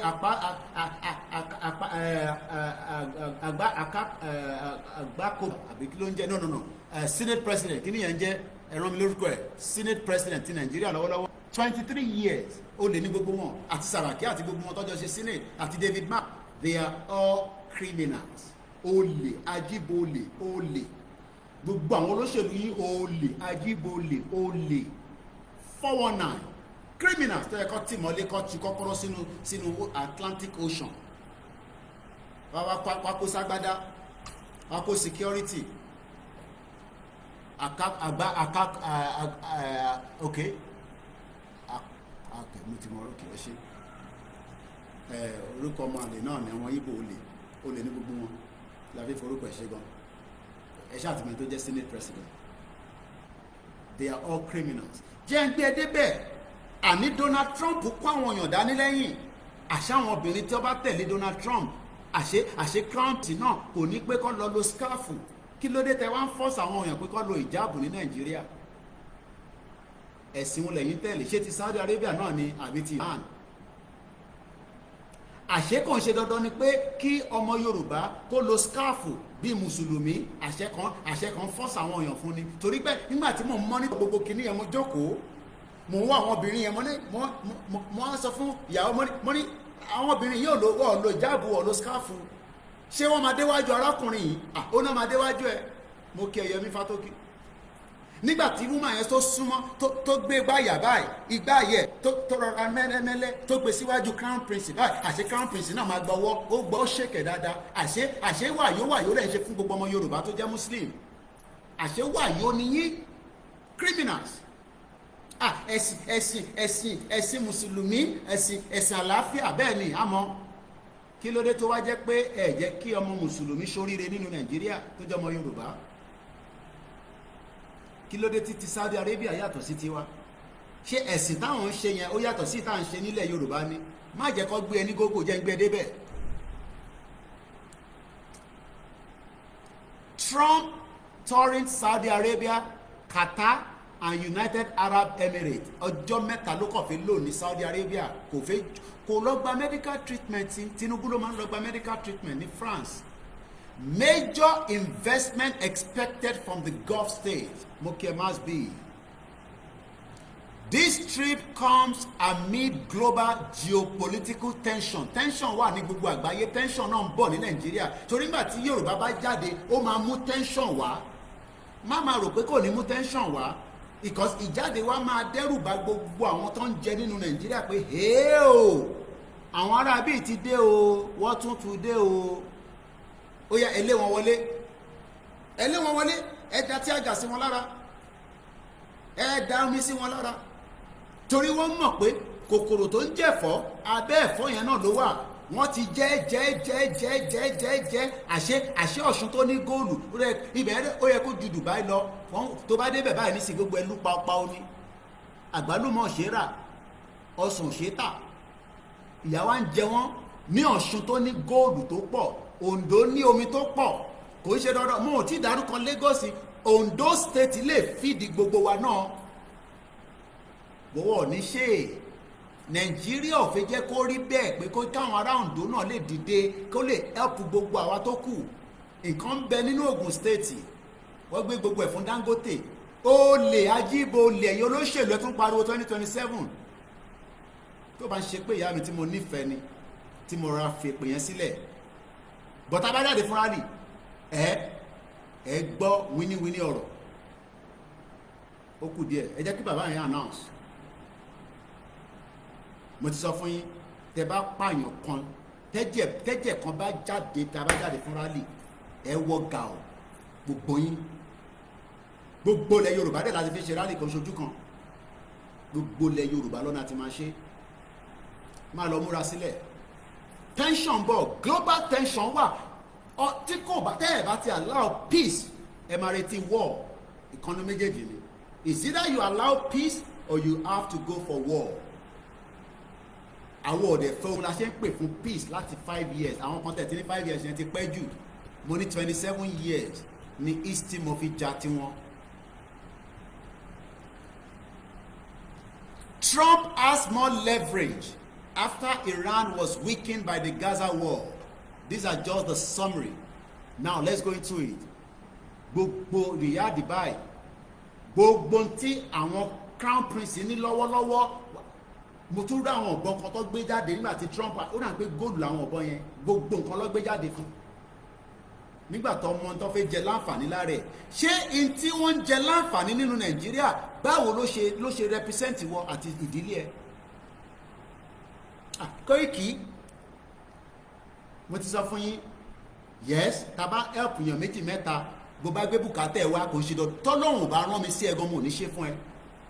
Ẹ̀yin tẹ máa ń sẹ́ndì a máa ń gbọ́ lórí program kò ní máa ràn yàn lọ́wọ́, wọ́n náà wà náà lọ́wọ́ náà, gbogbo yín náà ni máa ràn lọ́wọ́. Ṣé mi ni government? Ṣé government ni mí? Ṣèbẹ́ ní government.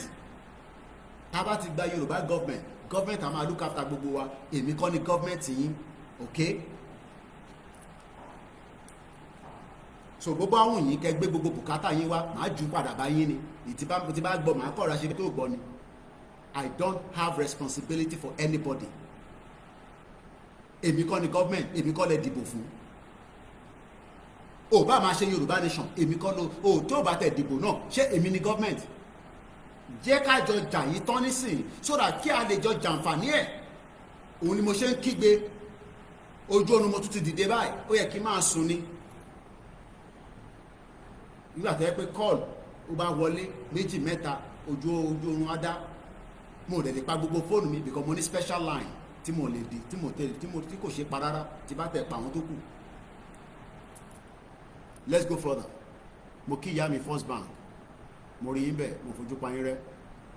US President Donald Trump signed a strategic economic agreement with Saudi Arabia on Tuesday lẹ́ni 13/05/2025.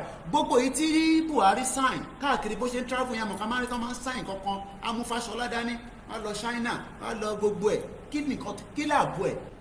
No, so gbogbo trip tí Buhari lọ for 51 times kò mú kankan padà wálé. Olè ajíbolè, criminals all over the place. Wọ́n máa ń disturb gbogbo yín. Nigeria will be good. Nigeria go better, knowing fully well. Yeah, Apakoba àbí kí ló ń jẹ́? Agbakoba. Mo kí bàbá wa Kẹ́hìndé Salami, Kúnlé Ṣítà mo kí ẹ. Kúnlé Ṣítà ní printing machine lẹ́kọ̀ọ́ ó lulẹ̀ gbẹ̀yìn ni gbogbo investment tó ṣe sínú ẹ̀ ìyẹn ni wọ́n ẹni tó wà ní diaspora nìyẹn tó ń fi forex tó fi run business ṣé forex rẹ kí àwọn fi run business nílé àfi kí náírà máa ṣiṣẹ́ fún yàn.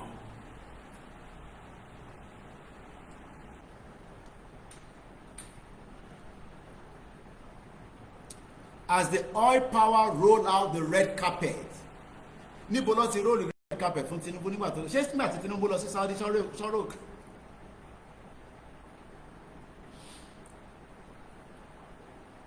ó kàn lọ ṣe hajj ó dẹ̀ padà wálé. Wọ́n ní crown prince never go to the airport láti lọ pàdé anybody ó dìdì òun ló gbéra ló lọ pàdé Donald Trump ní airport. Story yẹn wọ́n ní kò láyé ta ni ìwọ tó máa wá pàdé ẹ airport irú èèyàn wo ni ẹ tó máa kúrò ní base ẹ á wá pàdé ẹ airport ó máa rányàn wá ní òun fún rẹ̀ ló lọ welcome Donald Trump. That's the future Yoruba government I want. A government that can be respected globally. Ṣé we wọ́n respect Tinubu globally? Kí ló dé tí Britain ò tí invite Tinubu on a special red carpet wá sí UK? Ṣé mọ̀ kó kàn wọlé bíi visitor ni? A kàn wọlé á park presidential jet sí Stansted airport wàá fi mọ́tò gbé lọ sí private kò ń sún Abuja house mo mọ̀ pé kò ń sún Abuja house because criminal máa sá káàkiri ni kò fẹ́ kí Koiki mọ́ àtàwọn kan mọ́bí tó wà wọ́n máa hide káàkiri just like bó ṣe hide Buhari tó bá wá sí London oríṣiríṣi ilé ló ti ní tó máa hide ara wọn tó yẹ kí president èèyàn wá sí ìlú kó wá sí ìlú yàn níbi tí èèyàn wà kó má lè sọ pé president ìjọ ṣé Tinubu ti àdírẹ́sì ọmọ Nàìjíríà rẹ̀ látijọ́ tó ti wọlé ní UK kó tẹ̀ pé wá sí embassy kó dẹ̀ screen gbogbo wa kò sí nǹkan tá kúkú máa ṣe fún bọ́ọ̀tẹ̀ jẹ́ kí àwa wọlé àwa máa pariwo níta kò lójútì kankan kó tẹ̀ pé meeting pé òun fẹ́ rí àwọn kọ́kọ́ select àwọn mélòó kan kó pàdé wọn ní Nigerian High Commission ó ti ṣọdún méjì kò tí ì ráyè yẹn àbí ṣé yẹn wá ní government ní pé kéèyàn travel kó ṣọjọ́ mẹ́ta kó mú take away padà wálé.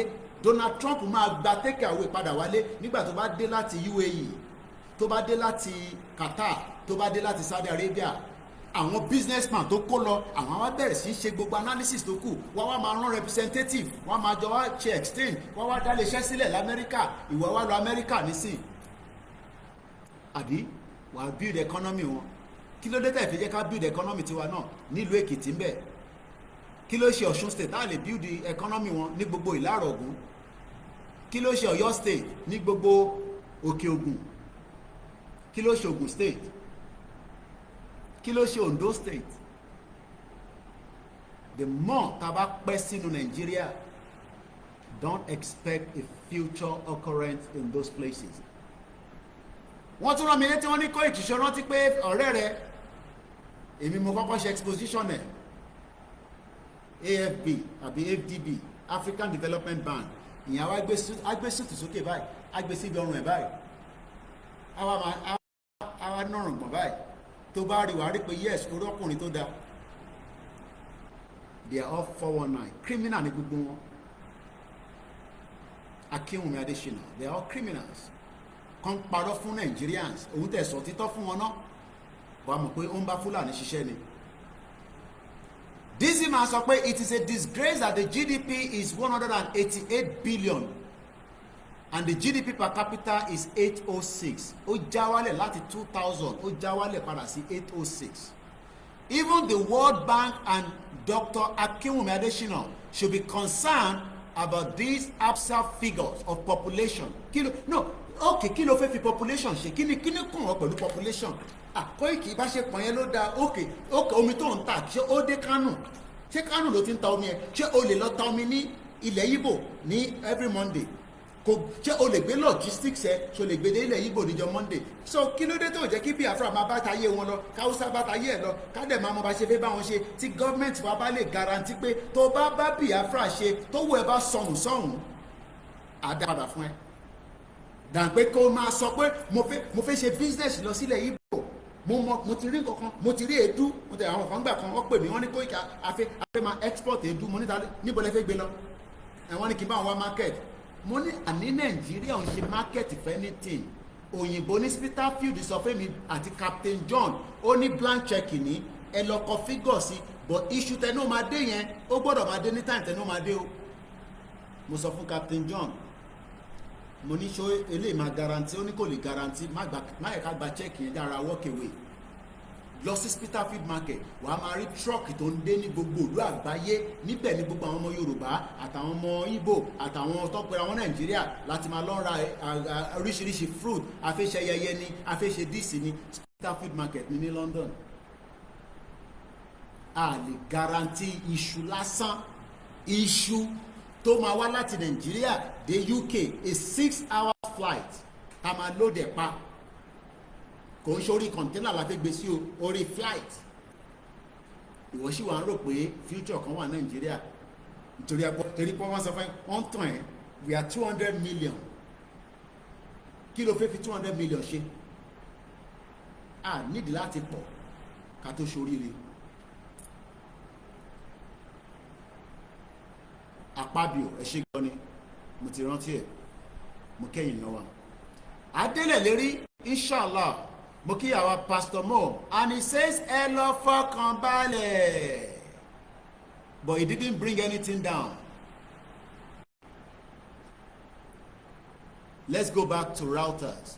Ntí routers bá sọ má dispute gbogbo news pátá nísìn, ṣé kí gbé débẹ̀ ni, ṣé ká lọ bèrè, ṣé ká lọ wá, mo lè play látọrí látọjá àwọn èèyàn ní gbọ́ àwọn tó wà lórí Facebook, so jẹ́ ń gbé débẹ̀ kó kọ gbọ́ gbogbo news tó máa sọ trap lẹ́nìí for the next 3 days láti Saudi Arabia ni, no doubt about it.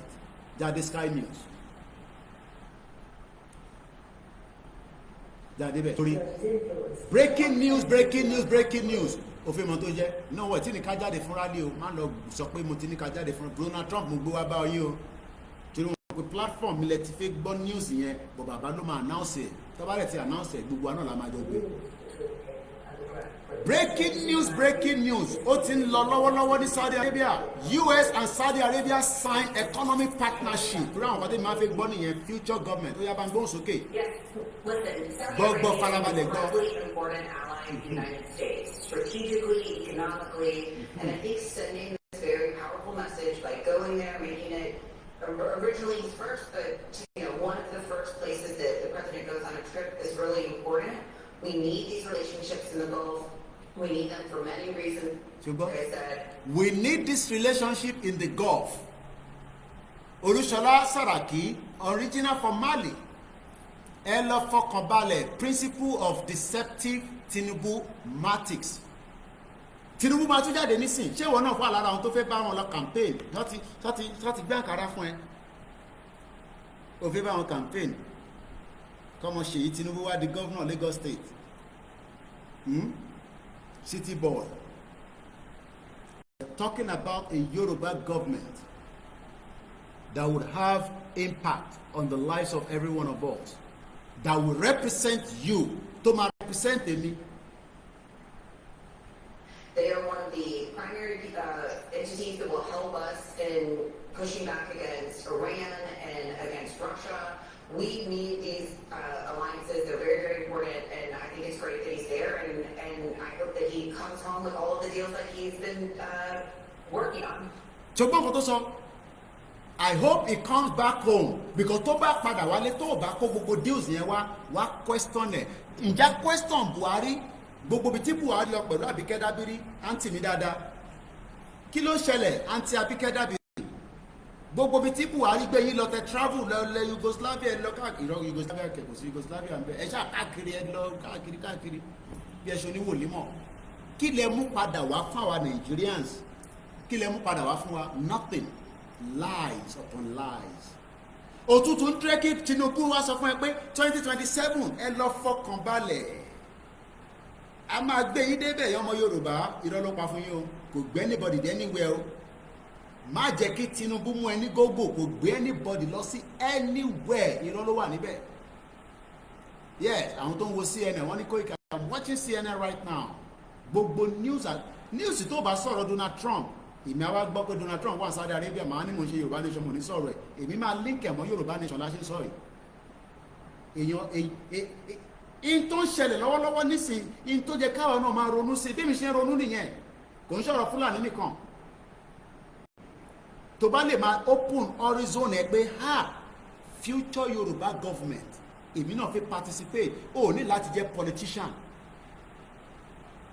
àwọn tí Donald Trump kó lọ tó pọ̀ jù businessmen and businesswomen kò ní di politician kankan kó tẹ̀lé kí ni politician fẹ́ ṣe policy àti law làwọn máa create but àwọn businessman àwọn nísìn wọn máa wá staff báyìí because díìlì fẹ́ bẹ̀rẹ̀ díìlì wo ni Donald Trump máa mú ẹni Tinubu máa mú wá fún ẹ ó lọ ṣe ọ̀sẹ̀ mẹ́ta ní France á dẹ̀ lọ bẹ́ẹ̀ ni tó lákọ̀ lọ fíyàn ànígbà kankan irú gọ́ọ̀mẹ̀ntì wò lélẹ̀ jáwèrè gọ́ọ̀mẹ̀ntì jẹ́ fún America ní Tinubu náà ti sá kúrò Nàìjíríà mo ti ní lọ́wọ́ wà lọ́wọ́ mi jẹ́ ń gbé débẹ̀ má sá lọ o ní data o jẹ́ tètè lọ tọ́pọ̀ Tinubu Jagaban ọmọ olódù ọdẹ ilé tí mo wo báyìí ó gbé pépà báyìí ó wà ní plane irọ́ ni o kò rí ṣe ń gbá ní tó gbé síwájú yẹn kò rí irọ́ ni o ó má yọ mí lẹ́nu ya picture yìí jàre ká jù síta fún Koiki àtàwọn tó mọ̀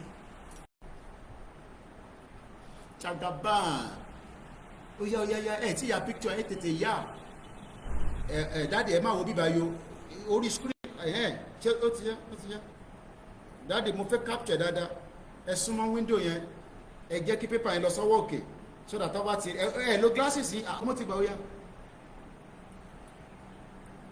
ṣé government no okay on a serious note ṣé government ní Tinubu run kátẹ̀ fi Yorùbá nation sílẹ̀ ṣé government ní Tinubu yìí run ẹ jẹ́ gbé picture yẹn wá fẹ́yìn tẹ́ wà lórí Facebook ẹ̀yin tó kù nígbà tá a bá parí program ẹ mọ̀ kí n máa ń download ẹ máa gbọ́ mo gbọ́dọ̀ download di èmi ò lè fi fídíò mi sílẹ̀ lórí social media bí ṣe ń parí ẹ̀ mo máa download ẹ̀ torí pé gbogbo ọ̀fẹ́ ni nígbà tá a bá ti gba country wa tí mo mọ̀ pé the dust have settled àwa náà àwa wá ilẹ̀ tó dáa àwa kọ́ Koiki gbogbo fídíò wa wàá kọ̀ wọ bẹ̀bẹ̀ àwa máa wo ilé èyí tó bá fẹ́ wo technology ni tó bá ṣe ń wo short kékeré ẹ̀ ilé ni mo fẹ́ báyìí wàá kọ̀ technology ní báyìí a kọ̀ gbé wá sórí fóònù ẹni technology ti débẹ̀ bọ́ǹbà mo sì mi wá lórí ètò kí n má lo bọ́ǹbà tàbí sí tó bá sí lórí ètò a lè má lo tó bá dẹ̀ ti wọlé mo bá yín archive ẹ̀ ni torí gbogbo fídíò tá à ń ṣe future wàá wá sí studio wa big studio wa wá sí big studio wa kí n kọ́ studio nísìn ṣé Nàìjíríà gẹ́gẹ́ bí country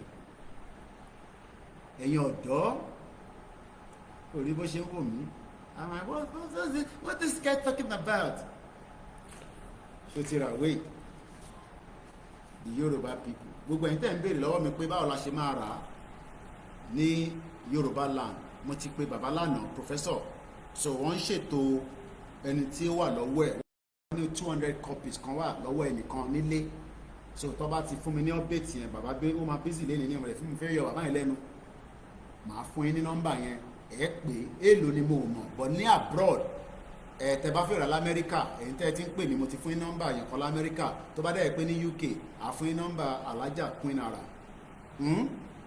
tèmi lélẹ̀ òyìn ṣe gbé dání bí ọmọ kókó ṣe gbé báyìí future Yorùbá government ayẹkẹ́ni kankan gbé ẹni gógó Nàìjíríà ti tán ṣé gọ́ọ̀mẹ̀ntì ní Tinubu ràn lọ́wọ́lọ́wọ́ yìí ṣé gọ́ọ̀mẹ̀ntì ní Tinubu ràn lọ́wọ́lọ́wọ́ yìí mò ń béèrè lọ́wọ́ ẹ do you think it's a government jẹ́ gbẹ́ débẹ̀ ẹ̀rẹ́ kakọ́ change background yẹn màá wá sọ how many times ní Tinubu ti travel while we are doing that kashima gbélé lọ́lọ́. So because Saudi Arabia is an important ally, you just help those at the other stuff?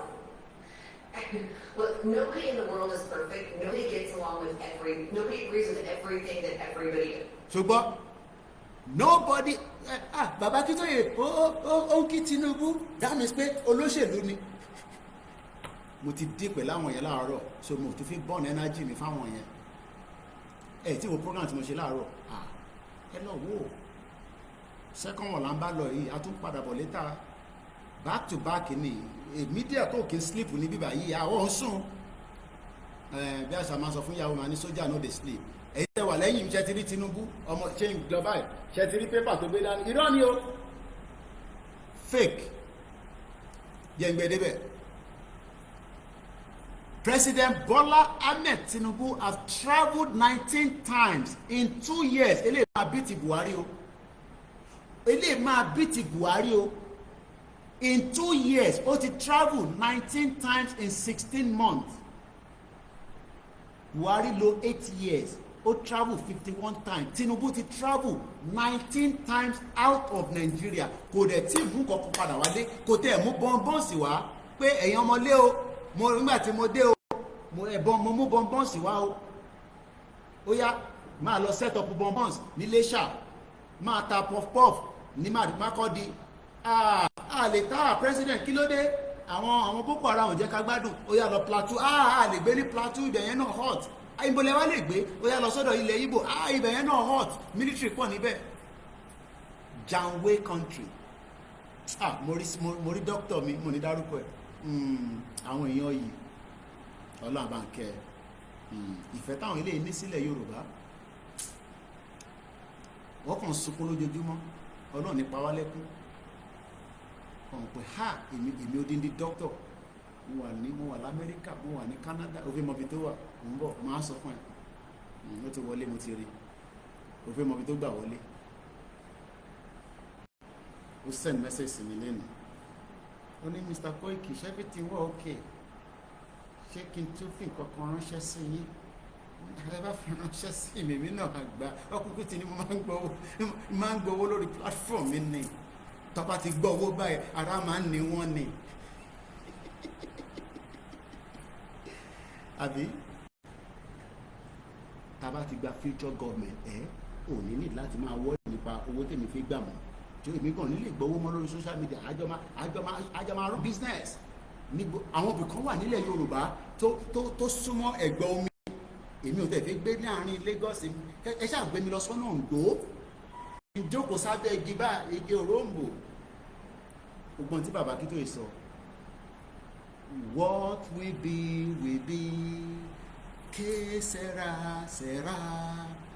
what will be pé Yorùbá nation ní dúró yẹn bá parọ́ lẹ́pa mo kẹ́ ẹ̀ tẹ́ ń gbọ́ mi láti Australia ẹ lọ ṣe sùúrù mo ní bó jáwa 50 ló bá kù àdílẹ̀ lérí lọ́ọ́ máa dira mo bẹ̀ torí Ọlọ́run àìkẹ́ni kankan àṣegbé tí Donald Trump dé Saudi Arabia àṣẹ obìnrin lè gba crown prince lọ́wọ́ àṣekò ń ṣe wọ̀ so kí ni màá sọ fún yín pé kẹ́ lọ ṣògùn kẹ́ lọ máa múra sílẹ̀ kẹ́ lọ máa rúbọ kẹ́ lọ bọ̀gún kẹ́ lọ bọ̀ èṣù tó wá ń question ẹ̀ tradition tàwa nìyẹn tradition tí wọ́n ni wọ́n play out ní Saudi Arabia gbogbo aṣọ tọwọ́ pátá mo rí anything tó jọ mọ́ aṣọ òyìnbó níbẹ̀ gbogbo wọn kọ́ múra gábólẹ̀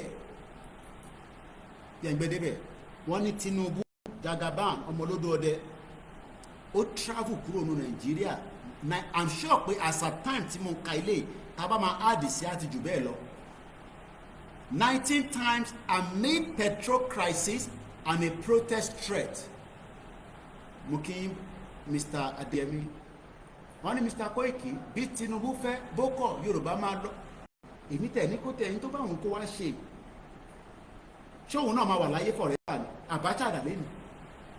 Abacha dà lẹ́ni kò sí tó wá sáyé tó ní lọ mo fún ní 30 years tá bá jáde tó bá òun ẹ̀yin tẹ́ máa ń béèrè pé sáà ti rẹ́dì gọ́ọ̀mẹ̀ntì ò ṣe bá jà sáwà náà ń bá gọ́ọ̀mẹ̀ntì jà ni àwọn ọba gọ́ọ̀mẹ̀ntì jà lára Ọlọ́run jẹ́ káwa bá gọ́ọ̀mẹ̀ntì jà ẹ̀tọ́ wa la wá béèrè mo kíyà mi Rachel Abọ́sẹ̀dé mo fi tọ̀wọ̀tọ̀wọ̀ mo fi kí mo ní mi ni last man standing international journalist o mọ̀ pé o gbọ́ yẹn láàárọ̀ torí program tí mo bá wá láàárọ̀ yẹn mo lè máa sọ̀rọ̀ Donald Trump nígbà yẹn torí tí mo bá wá láàárọ̀ yẹn afẹ́fẹ́ yẹn fẹ́ lọ lọ́wọ́lọ́wọ́ báyìí ó ti fẹ́ débẹ̀ bọ́tún sọ mí àná láti dá wọn lóhùn àti fún wọn lésì ìtọ́fẹ́ mọ̀ àrívílẹ̀ pé Koiki bá wọlé ní ìjọba bínú á bẹ̀rẹ̀ sí tú gbúdúgbúdú sílẹ̀ ó yá ẹ̀já gbọ́ tí Tinubu ṣe. Nigerian President Tinubu and Petroleum Minister Mr. Bola Tinubu has been global trotting just like Buhari 51 times ní Buhari travel mo kí ẹ Tokyo 778 mo kí ẹ tẹ́wà lórí Twitter page MixLR mo kí ẹ Ògúnmọ́lá Abíọ́dún èèyàn yìí. Nigerian President and the Petroleum Minister Mr. Bola Tinubu has been global trotting since he came to power on May 29, 2023, traveling 19 times from France to China, even at a period of petrol crisis and confusion instigated by the state-owned Nigerian National Petroleum Company, NNPC, limited, including threat of protest by Nigerians. In all of these trips abroad, Tinubu kọ́kọ́ parọ́ fún àwọn tó wà ní Saudi ní United Arab Emirates. Ó ní mo ti bá wọn sọ̀rọ̀ níbẹ̀, ẹni tó bá fẹ́ ìwé bàbá Akíntóyè ilé nǹkan sí ẹ reach out à á sọ bí tí ẹ ti máa ní access sí ẹ pè mí ẹ pè wá ẹ má wàá gbàgbé ó wà important ká níwèé lọ́wọ́ mo kẹ́ Rugi Giant mo kẹ́ ìtẹ̀mí lórí Twitter space kò ní bàjẹ́ fún gbogbo wa. Que sera what will be bàbá ló kọrin yẹn sí mi létí níjọ́ Sunday nígbà tí adọ́dọ̀ wọn. Que sera what will be nígbà tí bàbá 90 years ó sọ pé what will be kí ni ìwọ wá ń bẹ̀rù fún òfin kú ikú kan pa anybody ẹ̀tọ́ wa là ń béèrè fún. Mo kí Ọlákúnlé òun ti rìnrìn àjò kékeré kan lénìí ọlọ́run bá máa fi ṣọ́ ẹ̀ṣọ́ ẹ̀ àníṣe lásán. ẹ máa wọ́n ní àpò Kóìkì báwo ló ṣe mọ gbogbo àwọn báwọn rà torí mo jẹ studio mi náà mo kúkú máa wà orí dẹ́sìkì náà ni mo kúrò lórí dẹ́sìkì ọlọ́run ló fi fún wa.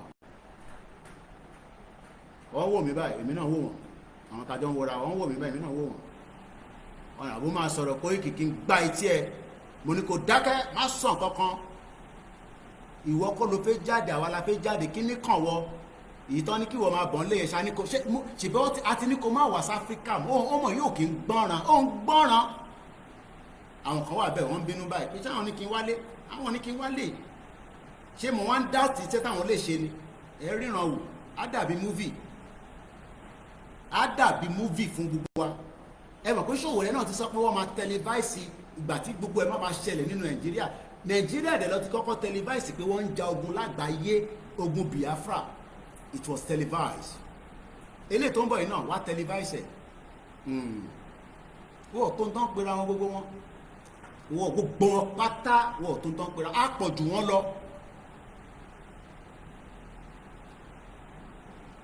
Mo ń research ibi tí mo jókòó sí ẹ mọ̀ pé AI ti wà gọ́ọ̀kì ti wà lórí Twitter mo wá lọ béèrè àwọn ìbéèrè kan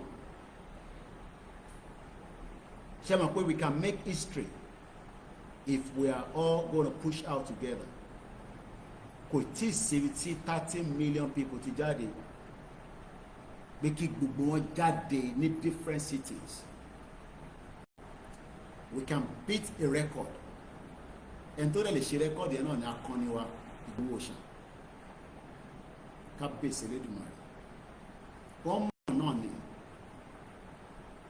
enough is enough. Tẹ́ bá rò pa máa gbà ìrọ̀lẹ́ pa. You think it's easy to leave United Kingdom and come and sit in Africa and be shouting like this? Ó rò pé easy. Bó ṣe easy yẹn náà la ṣe máa ṣe. Àwọn tó fẹ́ dé láti Ghana tó fẹ́ dé káàkiri wọ́n ti ń prepare. Ẹ rò pé fíìmù ni. Ẹ rò pé fíìmù. Ẹ má jẹ́ kí ẹ tètè jẹ́ ká jọ jókòó ká yanjú ẹ̀ between now and now tí bàbá Akíntóyè máa fi make announcement yẹn nínú oṣù. Orò kí máa sọ pé next month orí ò pé òun bínú pé mo sọ pé mail àfi jáde kí ni wọ́n lọ́kùn ẹ̀ pẹ̀lú yẹn.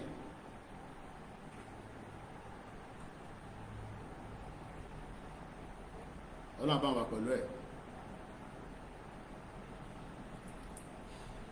What will be kèsèrà ṣé ká padà sọ́dọ̀ Donald Trump torí ẹ̀ la ṣe wà mo rẹ̀ fi ṣe 2 hours lọ adẹ̀ ti ṣe 1 hour 30 minutes so that màá tún lọ relax díẹ̀ àtúpadà wá ká máa ṣe bẹ́ẹ̀ díẹ̀ torí àwọn tó wà nílé ká má bàa jó gbogbo bátìrì tán. In all his trips abroad, President Tinubu has failed to find solution to petrol crisis and the country cost of living catastrophe which is ranging at least 63% of the population. Do you understand what that means? Pé kí ló ń káàkiri fún o tí sort out tó wà nínú ilé o wá global trotting wọ́n káàkiri bí ẹṣọ níwò límọ̀ gbogbo bó lè ṣe ń jáde yẹn kò mú pọ́pọ́ọ̀fù padà wálé pé ẹtẹ̀ lọ́ máa bẹ̀rẹ̀ owó pọ́pọ́ọ̀fù níbẹ̀ yẹn o. Let's look at the trick. Following the footstep of his predecessor ọmọ Fúlàní, báwo la ṣe allow kí ọmọ Fúlàní wá di president mọ́ wa lọ́wọ́ ní Nàìjíríà? Ṣé Fúlàní part of Nigerians ni wọ́n ni wọ́n aṣáàgbọ́ pé they are not Nigerians. So how did Buhari became the president? Tí kò bá ń ṣe pé wọ́n tó gbogbo lè yẹn by bringing him as a military man. Ó train ní Sandals ní Britain òun àtàwọn Ọbásanjọ́ gòwàn gbogbo wọn criminal Britain ló train gbogbo wọn. Tinubu tún wá lọ fà wá torí pé ambition tiẹ̀ náà Buhari wá ní ọwá gbogbo wọn wá jọ kó Fúlàní terrorist wọ́n kó wọn wọnú ilé àwọn èèyàn wá yọ wá lẹ́nu ó wá jẹ́ kí progression wà ní gbogbo ilẹ̀ Yorùbá. Let's go further. Following the footsteps of his predecessor, President Tinubu has traveled 16 times in 12 months of his government. Based on economic post, check. Mr. Tinubu traveled to France 3 times. Ó ti jù bẹ́ẹ̀ lọ nísìnyí. Between June 2023 and August 2024. Àìtí ka èyí tó lọ after August 2024. Mr. Tinubu also traveled to France on June 20, 2023. He was in United Kingdom for 4 days. Kò mú ṣìngbá ìpadà wá. Tinubu kí ló wá ṣe ní UK ní 4 days. Gbogbo tí Donald Trump fẹ́ lò lọ́wọ́lọ́wọ́ ní Saudi Arabia ọjọ́ mẹ́ta ni kò gbọ́dọ̀ sún ọjọ́ kẹrin níbẹ̀. That is a government that works for the people. Kò nídìí láti lọ ọjọ́ mẹ́rin, ọjọ́ mẹ́ta is more than enough to sign all the economic part. Òun ni wọ́n ṣàlàyé fún wa tá à ń gbọ́ lórí Sky News yẹn jẹ́ ń gbé débẹ̀ padà gbóhùn sókè. What you have to do when you're dealing globally, when you're dealing with international partners, is you have to think about big picture. And you have to think about big picture. What was President Tinubu doing in UK for 4 bloody days that doesn't brought anything or bring anything? What were you doing in UK for 4 days and you could not bring anything back to Nigerians? Wasteful effort. And you are still going to come and tell Nigerians to come and vote for you in 2027? Kí ló fẹ́ offer? A failed government. What can you offer? Ẹ̀rí tí gbogbo wọn sunkún sábọ́. Ṣé kí n gbé débẹ̀? Ẹ jẹ́ lọ line ẹ̀ quickly.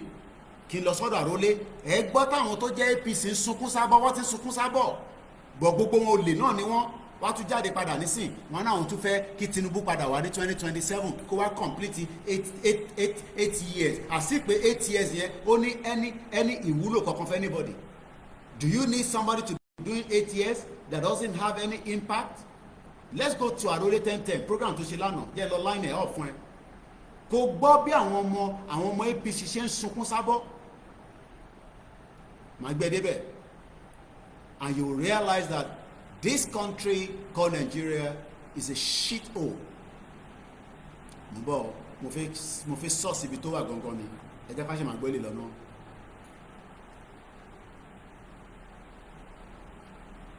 Is always going to be what happens in great power competition. Saudi, Qatar, the UAE, these countries want to be with us. They want to do business with us. They like America. They prefer us to others. And so we need to have them. Ẹ jẹ́ ká lọ gbọ́ Arole 1010.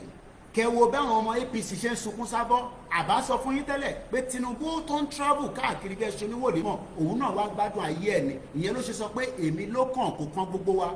Let's listen to Arole 1010 program tó ṣe lánàá. Iṣẹ́ fún mo rí ẹ̀yẹ́ yan ẹ̀gbọ́n ẹ̀yẹ́ ìbò fọwọ́sowọ́pọ̀ kẹ̀ẹ́dí àgbọ̀gbọ̀ Yorùbá nation náà tó.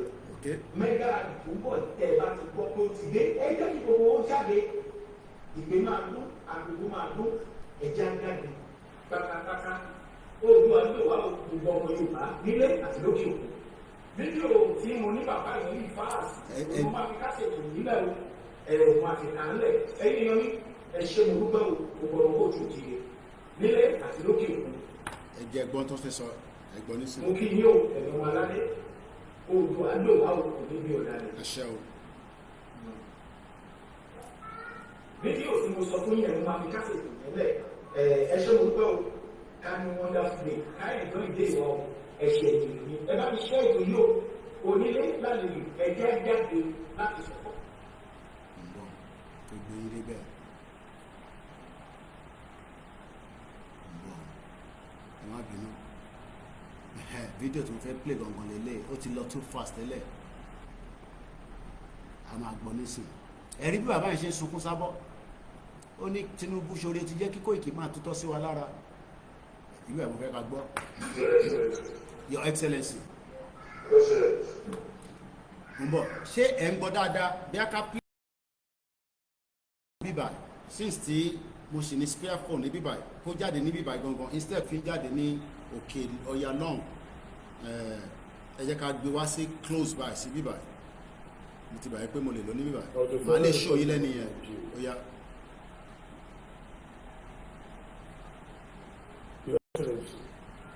Baba Bola Ahmed Tinubu, the Jagaban of the universe.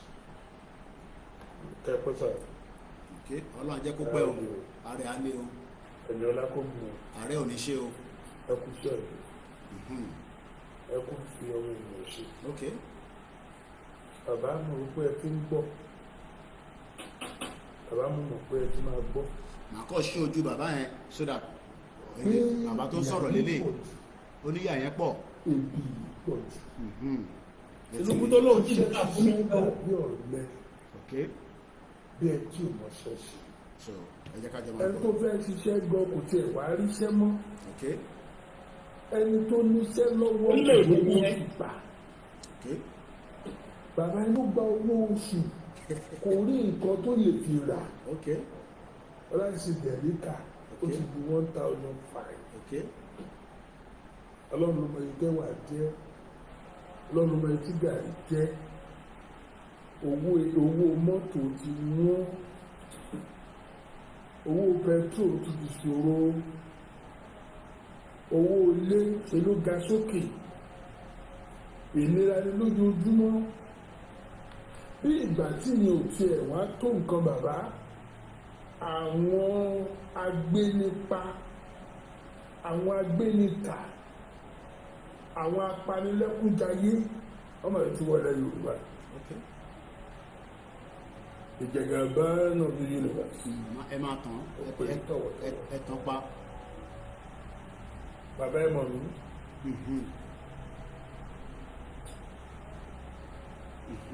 Wọ́n tà ń sọ ní pé gbogbo tẹ́ ẹ sọ fún àwọn èèyàn kọ́ ló ń ṣẹlẹ̀ yìí o. Mo ní láti jáde nítorí pé mo wà nínú àwọn tó polongo.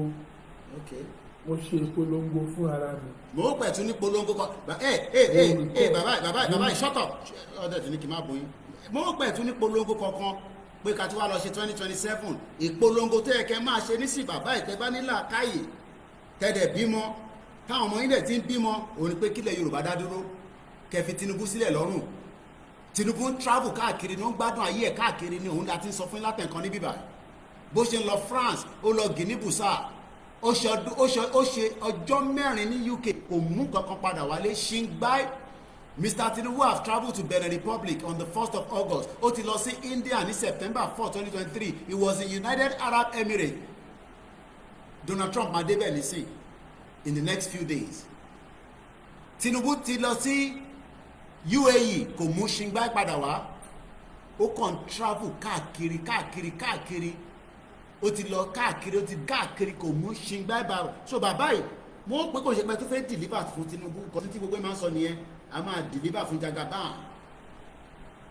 Nobody deliver anything more than the fact that we break out of Nigeria and we start talking about a future Yoruba government that represents you and represent me. Àti advert fún ara mi. Mo dẹ̀ fọwọ́ sọ̀yà lórúkọ ara mi pé kí gbogbo wa ká jáde. Mo kí ẹ kẹ́kẹ́ goals. Fún the Jagaban of the universe. Ẹ máa tọ́ra yín. Nítorí pé ẹ ti ṣe rí nílùú Èkó. Nítorí pé a dẹ̀ mọ̀ pé ẹ máa ṣe jù bẹ́ẹ̀ lọ. Bàbá àwa ò mọ bóyá àwọn tó ẹ kó rora. Bóyá àwọn ni ọ̀bàlújẹ́.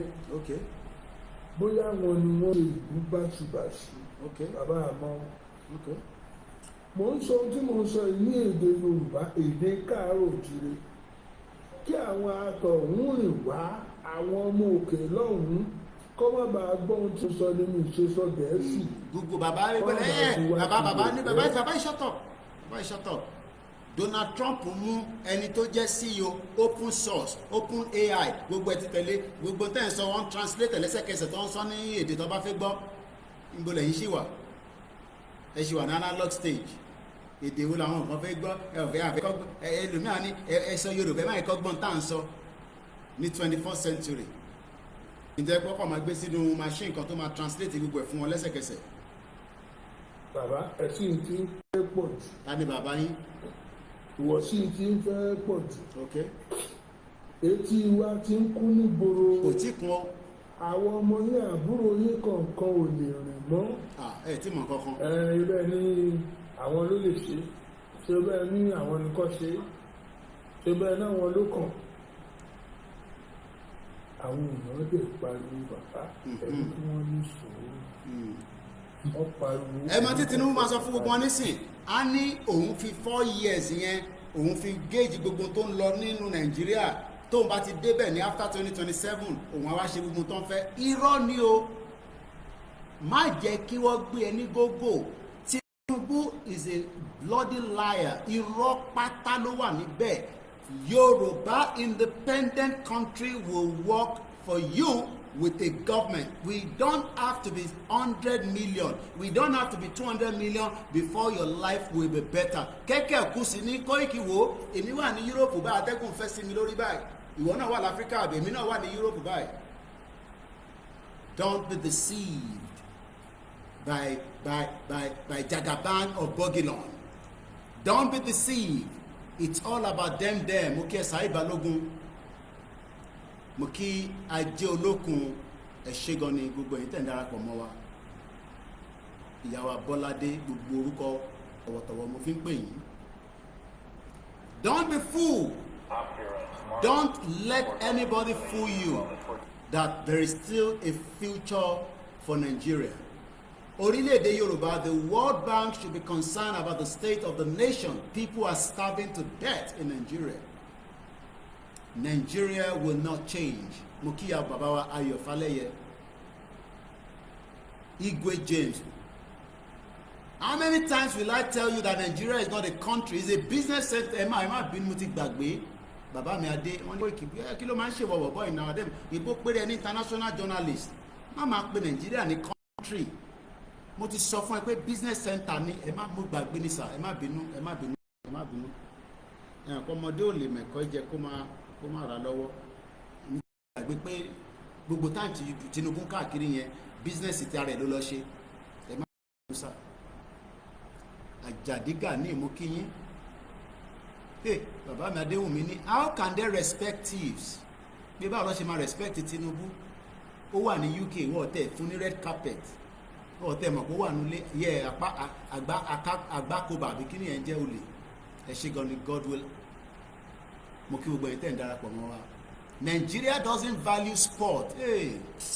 Àwọn tó mú mi rántí Turkey lásán bẹ̀ yẹn tó bá wo basketball wọn ẹ lọ sórí YouTube kẹ type in Turkey basketball ẹ máa wonder pé báwo ni basketball wọn ṣe wà standard báyìí táwọn ọmọ America wọn play ní Turkey. Ó rò pé mo parọ́ ni. Mo kí bàbá mi Ṣùrájú àwọn rẹ́rìn ni wọ́n ní ìbáwọn sọ fún wọn wo Koiki wo ìgbà wo ló máa lu aago ilé tí wọ́n sọ ìyá ti gbọ́ àwa ti gbọ́ àwa mẹ́wàá ta fẹ́ jáde ládùúgbò àwa ti retí àti ṣe tí. Ya padà sọ́dọ̀ àròlé tẹ́ńtẹ̀ bàbá yìí ní òun onójú tí òun ò lè jáde ládùúgbò bàbá ẹ̀ mo rò pé ẹ ti ń gbọ́ pé à ń pariwo Yorùbá nation ṣé ti ń darapọ̀ mọ́ wa àbẹ́tún máa campaign fún Tinubu 2027. Kọ̀kan bá la ní sórí ìwà kọjá bá ní bàbá. ìyá ló bọ́ sí ọmọ ẹ̀ ọgbọ̀n yìí ló bọ́ sí kọ́fọ̀kọ̀balẹ̀ òṣì ló bọ́ sí àìní ló bọ́ sí ẹni tó lọ́mọ ní iléèwé ò lè sanwó iléèwé ọmọ mọ́ ó mà ṣe o ẹni tó ń gbénú ilé ò lè sanwó ilé mọ́ ó mà ṣe o mẹ́kú. gbogbo tó ń sọ yìí Tinubu máa pọ́ǹpù owó síta láìpẹ́ tó bá ti pọ́ǹpù owó síta àwọn èèyàn ní gbọ́n kankan mọ́ olúkálukú máa wá nǹkan tó fi jẹ lára ẹ̀ lẹ́sẹ̀kẹsẹ̀ ó yá ojú wọn máa ràn báyìí ni tó bá wá tó wá débẹ̀ tán bàbá tó máa bá Koiki ìbòlẹ̀ bá Yorùbá nation yẹn dé ẹ jẹ́ ká jáde ká béèrè ẹ̀tọ́ wa àjà àwa jà àfẹ́ jà àmọ́ jà ọ̀lẹ ni wá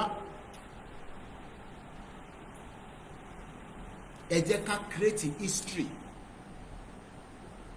ẹ jẹ́ kí history mọ̀ dájú pé ní ìgbà kan rí tọ́nà fẹ́ ṣe independent ìlú kan tí wọ́n tún yàtọ̀ ṣé rí gbogbo òru tá à ń lò tá a máa ń lò yẹn history táwọn lò fìgbà tí wọ́n nìyẹn ẹ jẹ́ kí tiwa yìí náà yàtọ̀ fáwọn tó ń béèrè ìbéèrè òmùgọ̀. wọn ò lè jẹun ẹ̀ẹ̀mejì lójúmọ́ mọ́ máa ṣe mẹ́ta méjì òjọmọ́ àfẹ́kọ́ ààrí gbígbà bá a bá sùn a ò lè díjú ọmọ Yorùbá ààrẹ Nàìjíríà kò sálàáfíà kò sí ìfọ̀bálẹ̀ kò sóúnjẹ kò síná kò sí pẹtrol níbo láwà sá lọ bàbá ẹ dákun. ẹ ń parọ́ mọ́ Tinubu ni ẹ ti wá bàbá yìí ti wá àdìmọ́ ó dà ń pé àwọn kan wà tó lè bá wa sọ bí a Tinubu wọ́n ń parọ́ mọ́ ni àbí wọ́n parọ́ àwọn tó dẹ̀ mọ́ ń pa ẹ̀ àwọn ni a fẹ́ gbọ́hùn wọn yìí bàbá yìí ti ń parọ́ bàbá yìí ti ń parọ́ Tinubu yá bá wa sọ̀rọ̀ kí ló sọ. The cost of fuel has gone up. Food and other prices have followed it. Households and businesses struggling. Things anxious and uncertain. I understand the hardship you face. I wish there were other ways, but yes, no. nǹkan tó sọ kọ́ nìyẹn ẹ má bínú mo parọ́ mọ́ ni tó sọ kọ́ nìyẹn the cost of fuel has gone up. Food and other prices have followed it. Households and businesses. ẹ̀yin ará Abidjan ẹ má sọ French sí mi jọ mo gbọ́ Français mo ti gbọ́ Yorùbá dáadáa tún kọ French ẹni Mr. Koiki comment t'appelles-tu from Abidjan èmi náà ní je m'appelle Yomi tí mo gbọ́ nìkan nìyẹn àti gbọ́ Yorùbá dáadáa ẹ tún sọ French sí wa ẹ̀jẹ̀ àgbọ̀n tí a parọ́ mọ́ Tinubu ni Tinubu yá Jagaban kí ló sọ sà. The cost of fuel has gone up. Food and other prices have followed it. Households and businesses. So kí lẹ máa ṣe sí dádì. Things seem anxious and uncertain. I understand the hardship you face. I wish there were other ways. But yes, má jẹ́ kí wọ́n má jẹ́ kó gbọ́ yẹn má jẹ́ kí àwọn orí tó àwọn àtàkùn program gbọ́ yẹn ó ti dójú tì mí nísìn ẹ bá má sọ yẹn dádì there is no other way àbí AI ní fídíò yẹn ó gbọ́dọ̀ jẹ́ AI kò gbọ́dọ̀ jẹ́ Tinubu ló sọ̀rọ̀ Sharpa Pro Max kò gbọ́dọ̀ jẹ́ Tinubu ló sọ̀rọ̀ kí lẹ sọ jàre Tokyo àwọn èèyàn spam mi sọ̀rọ̀ Koiki ká kọ́mẹ̀ntì tèmi jàre we don't need to wait for 2027 lo Koiki má dá wàhálà kankan lẹ̀ ìwọ àti bàbá ẹ mọ́tẹ́ máa ṣe kí bàbá announce àwa mẹ́wàá máa jáde àwọn èèyàn ti fẹ́ pè mo ò lọ́bi kankan náà tẹ́lẹ̀ mo fẹ́ parí ètò yẹn pé ká lọ sùn níbọ̀ ó dà pa àwọn èèyàn ní Koiki àìtí kúrò níbà yó ìwọ ló dá wàhálà ilẹ̀ jẹ́jẹ́ wa la jókòó ìwọ ló tó wá mú program wa bá wa o ẹja lọ gbọ́n tí bàbá yìí fẹ́ bá wa sọ bishop náà ni money ma wa ni ó yá bishop ẹgbọ́n sókè. ẹ ṣe lọ́pọ̀lọpọ̀ tí kò bá ṣe wí tí let me not restrict it to only ọmọ Yorùbá tí ò bá ṣe pé àwọn ọmọ Nàìjíríà wọ́n jẹ́ ọ̀pọ̀lọpọ̀ ọjà wúyé ènìyàn bẹ́ẹ̀ àwọn tó jẹ́ àwọn tó dẹ̀ wá jẹ́ elite they are wicked set of people. ó yẹ kí wọ́n mo fẹ́ kẹ́yìn máa rí Tinubu ni mo fẹ́ kẹ́ rí orí ẹ̀. mo gbọ́ yín ẹ ó máa sọ̀rọ̀ bíṣọ̀. yẹ kí wọ́n mọ̀ ó yẹ kí wọ́n mọ̀ wípé that government seat needs the citizen help. The government seat, that government seat, àwọn kan ló ń ṣe àkóso ìlú yẹn pẹ̀lú gbogbo promise tí Tinubu fún àwọn people tí bàbá olóṣì yẹn, I'm sorry to call him olóṣì, tó sọ̀rọ̀ ní pé àwọn ṣẹ́ mú àwọn èèyàn tó stand up against them wípé wọn ò fẹ́ election tó jẹ́ pé because of gullibility of our people yìí wọ́n ṣe àwọn èèyàn ẹ báṣubàṣu wọ́n dìbò fún Tinubu ó wá yá ń sìn Tinubu jẹ́ fún gbogbo wọn lówó ọgbà owó wọ́n ti náwó yẹn tán báyìí ó wá yá ń sìn ó bọ́ sórí TV ó ṣe àwọn ò lè répo mọ́ àwọn ò lè rágbá mọ́ àwọn ò lè ń kọ́ tán jọ sọ kọ́ nìyẹn ìyá máa jẹ pásà ìyá máa lu bàtà fún yín ìyá gidi ẹ máa jó láì rí ìlú gidigidi ní Nàìjíríà yẹn ìyá máa lu pásà fún yín torí olórí burúkú lọ́pọ̀lọpọ̀ yín káwọn èèyàn wà kí wọ́n kú rí what Tinubu is saying there is that number one gbogbo nǹkan tó ṣe yìí ó lóun mọ̀ òun dẹ̀ rí òun dẹ̀ mọ̀ nǹkan tó ṣe ó ní pé òun sọ́ọ̀rì wípé gbogbo tó promise yìí òun kò jẹ òun ò lè ṣe lórí bẹ́yẹn and you are thinking that you will need to vote another person even if Tinubu bá tẹ̀ lóò lọ́mọ́ you think that solution will come when you vote another person there kò ní dá fún gbogbo yìí. Ara lọ́wọ́ máa fẹ́ sọ́pa gbogbo yín.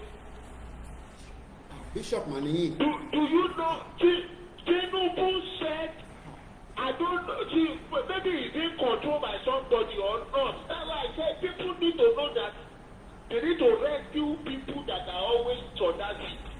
Kì í ṣe ọgbọ́n fẹ́ ṣe náà ṣe níbẹ̀ tó máa ti débẹ̀. He said he will reduce the purchase power capacity of the citizen and added more tax so that there will be inflow. Àwọn èèyàn dẹ̀ jókòó wọn tó pàtẹ́wọ́ fún. Wọn ò mọ ohun tó ń sọ. Ohun tó dẹ̀ sọ̀rọ̀ ó mọ ohun tó mọ̀. And I was looking, àwọn olóńkọ kìíní fún wa, ṣé kìíní ti wà lẹ́gbẹ̀ẹ́ tó dé bẹ́ẹ̀ ni? Ṣé IMF ló sọ kìíní fún ni pé kò tó máa ṣe nìyẹn? Àwọn IMF ò gbé bí. Wọ́n dẹ̀ sọ yín dẹrú. Ó ń sọ wípé agbára ẹni ìkápá ní ìṣúná ní láti máa ṣe ìṣòwò tàbí láti ra ọjà òun á sọ di òtún bá fẹ́ òun á gbé wálẹ̀ òun á tún wá di ẹrù wúwo ìṣàkọọ́lẹ̀ lẹ́yìn lórí. Ata ẹ̀dẹ̀ pàtẹ́wọ́ fún ṣé Tinubu ló wá jẹ̀bi exactly that is what Tinubu did. Nǹkan tó sọ òun mọ ohun tó sọ or it is under influence for that seat. Òun ló sọ pé ìsọ̀rí kò sí tó lè ṣe bẹ́ẹ̀ ẹ tún fẹ́ lọ dìbò. Okay, ẹ ń ra petrol with 1,000 naira ẹ ń ra up to 5 litres ẹ máa tún gba change pẹ̀lú bá ti sọ pé Buhari is bad. Pẹ̀lú bí wọ́n ṣe force nígbà Buhari àti 1,000 naira ọwọ́ yín ẹ ń ra 5 litres fuel ẹ tún gba change because a litre wọ̀ 170 or 80. Now, òun sọ fún yín pé òun máa reduce purchase capacity yín wà tún gbé táàkì lé fún tó ṣe náà nìyẹn náà. Now 1,000 yẹn tẹ̀lé ra 5 litre yẹn kò tó ra 1 litre fún yín mọ́. He has reduced your purchase capacity. Ó tún wá gbé táàkì lé. Now tax lórí iná tax lórí yìí kò dẹ̀ ṣe increase in salary or income.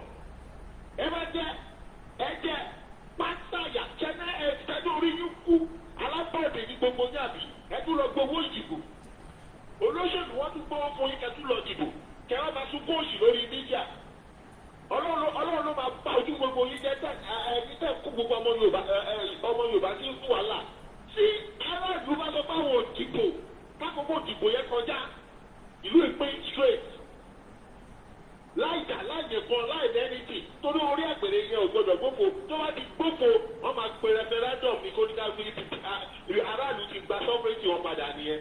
Fún táwọn sọ fún yín nígbà yẹn nìyẹn táwọn wèrè tó dẹ̀ bẹ̀rẹ̀ sí tọ́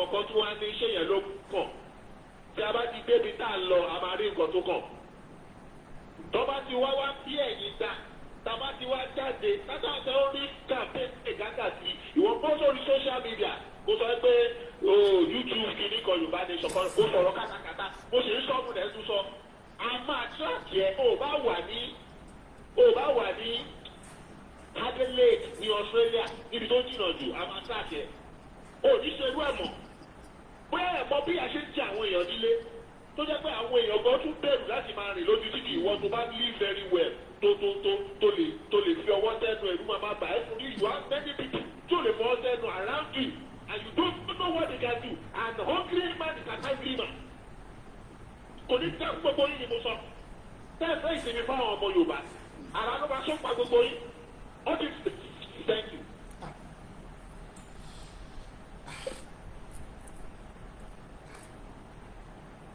Kẹ́yìn náà fẹ́ pè wọlé bí ẹ lè calm situation yẹn down kò eléyìí tí bíṣọ̀pù gbé wá báyìí ibi tí bíṣọ̀pù gbà wọlé yìí wọ́n yẹ pé àwọn tó béèrè owó lọ́wọ́ bíṣọ̀pù pọ̀ ní wíkẹ́ndì yìí bíṣọ̀pù dẹ̀ lè meet up àdá máa sán pa wọ́n ṣé ká gbọ́n tí bàbá yẹn sọ tán délé àbí ká kọ̀ǹtì ẹ̀yin náà lè pè wọlé tẹ bá mọ studio number àbí ká end ẹ̀ kí gbogbo equipment àbí àwọn ó yá ẹ̀sọ́ tẹ fẹ́ sọ ẹgbọ́n sókè.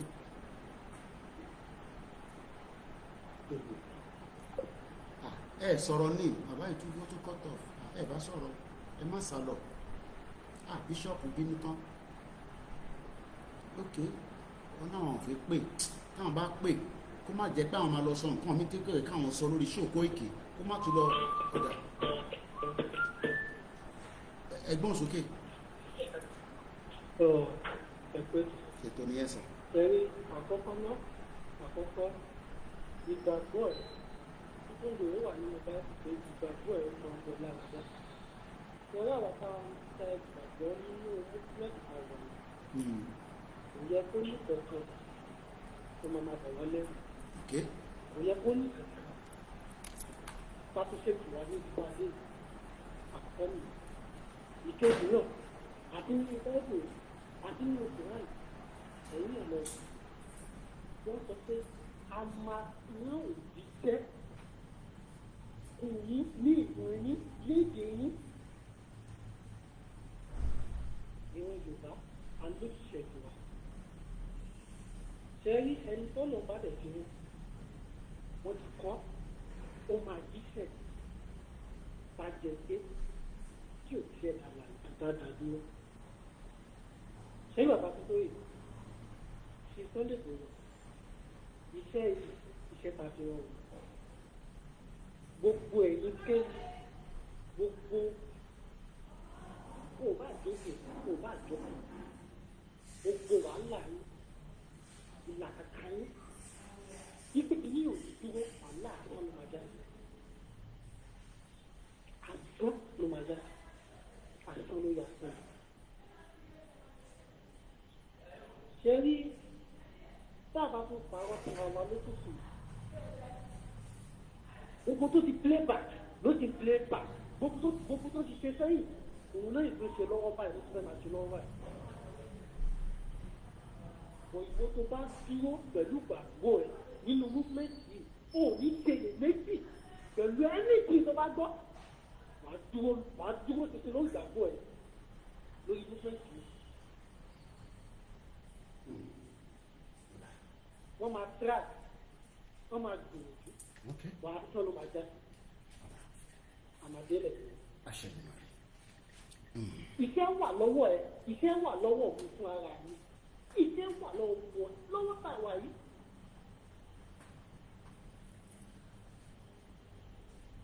àwọn olórí burúkú atọ́màkú amọ̀nà òun bá lọ wọ́n pe alágbà àwọn àgbà òkú wọ́n dé pa ọmọ lòdì gbogbo bá láti jọ yìí ṣé wọn ò rí pẹ́ẹ́sì gbé jáde ẹ̀rù kò lọ wọn ò rí pẹ́ẹ́sì gbé jáde Tinubu ti wà lórí ìbò ní ọdún mélòó wọn ò rí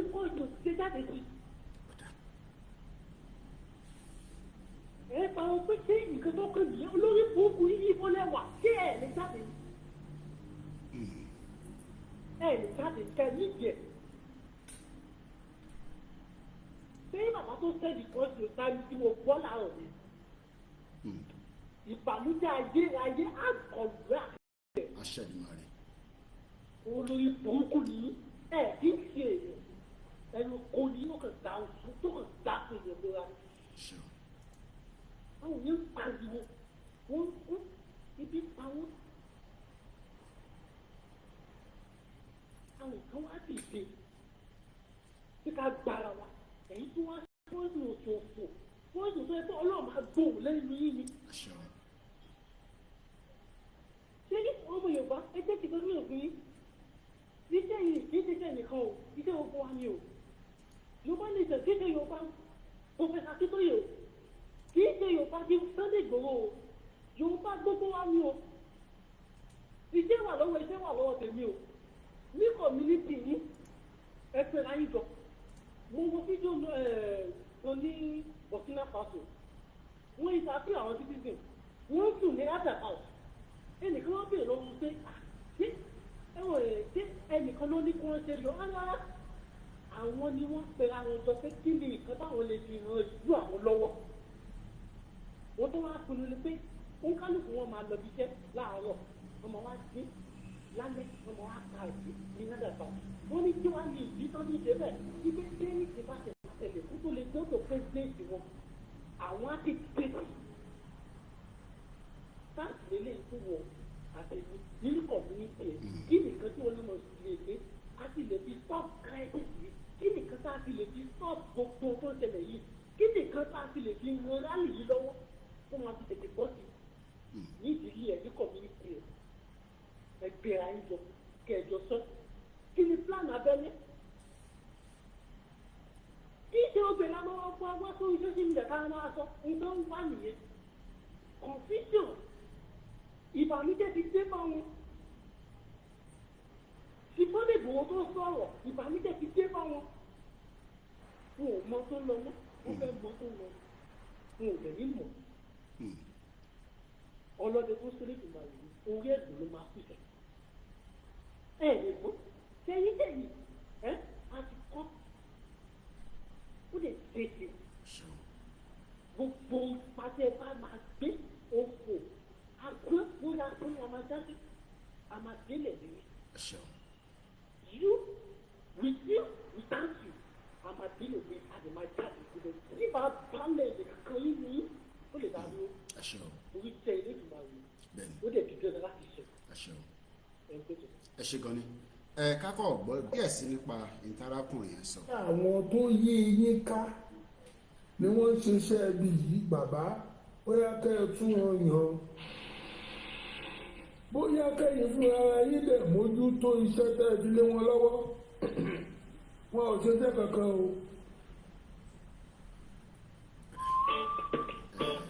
Ká tún lọ sí ọ̀dọ̀ ẹni tó fẹ́ pè wọlé. Hello caller. Ẹ bá mute background yẹn, mute yẹn mọ́lẹ̀ pátápátá. Hello. Ẹ ti wọlé à ń gbọ́ yín sà. Hello. À ń gbọ́ yín. Ok, ẹ kú ètò. Ọlọ́run ló tó. Ẹ kú wo bó ṣe ń lọ. Ẹ jẹ́ kí n mọ̀rọ̀ látòrí bàbá tó pé àwọn ní àtọ̀ Yorùbá Koran. Ṣẹ́rí lákọ̀ọ́kọ́ náà wọ́n lè rí nǹkan kan sọ torí ìjọ kìíní àná nígbà tí wọ́n bá wọn sọ. ẹ ó dàn sá ṣé actor lẹni tó ń sọ̀rọ̀ yẹn. Hello. ara àwọn actor Yorùbá ni. èmi ò wo Yorùbá movie èmi ò mọ̀ lára àwọn tó jáde ńgbà yẹn náà nìyẹn. ara àwọn actor Yorùbá ni ṣèdígbà ìgbà kan bá wọn sọ́gbà yẹn tán kò gbálẹ̀ yẹyẹyẹ lọ́wọ́ pẹ̀lú Rónkẹ́ Òṣòdì àkàlà nìyàn kí ló ń pè é pẹ̀lú àwọn Saheed Balógun àkóńgbò. ó ṣe ti wá yé mi ó ti yé mi nísìn. bàbá tó wà ní kí ló ń pè é. Ọláìyá Igwe tó lọ ṣíra sí wòwò ní òkun. tó lọ sétí odò gbà kan. Ọlọ́run ló rán òun ṣẹ́ yẹn kò ń ṣóun Ọlọ́run ló rán. Gbogbo wọn máa padà ṣòfò ni.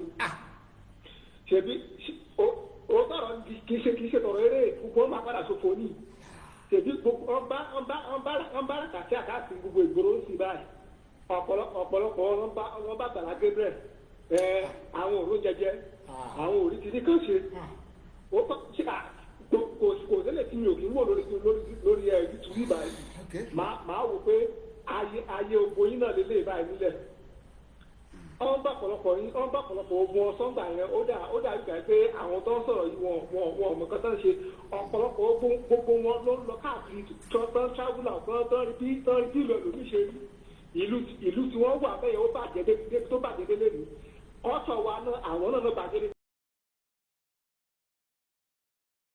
délé ni gbogbo wọn máa padà ṣòfò ní bó ṣe wà yẹn.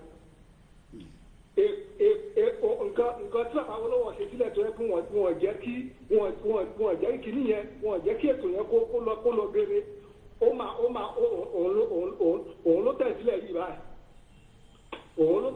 báyìí níṣì báyìí gbogbo ṣáàbù pé níbo la bára wa nítorí Ọlọ́run for example kíní tó wà ní kí náà pé ẹ́mbásì tó wà ní Saudi Arabia Yorùbá ló ní ẹ́mbásì yẹn eléyìí tó wà ní UK Yorùbá ló ní wọ́n gbogbo wọn pa ọgbọ ẹ̀rẹ́ mọ́ Nàìjíríà lọ́wọ́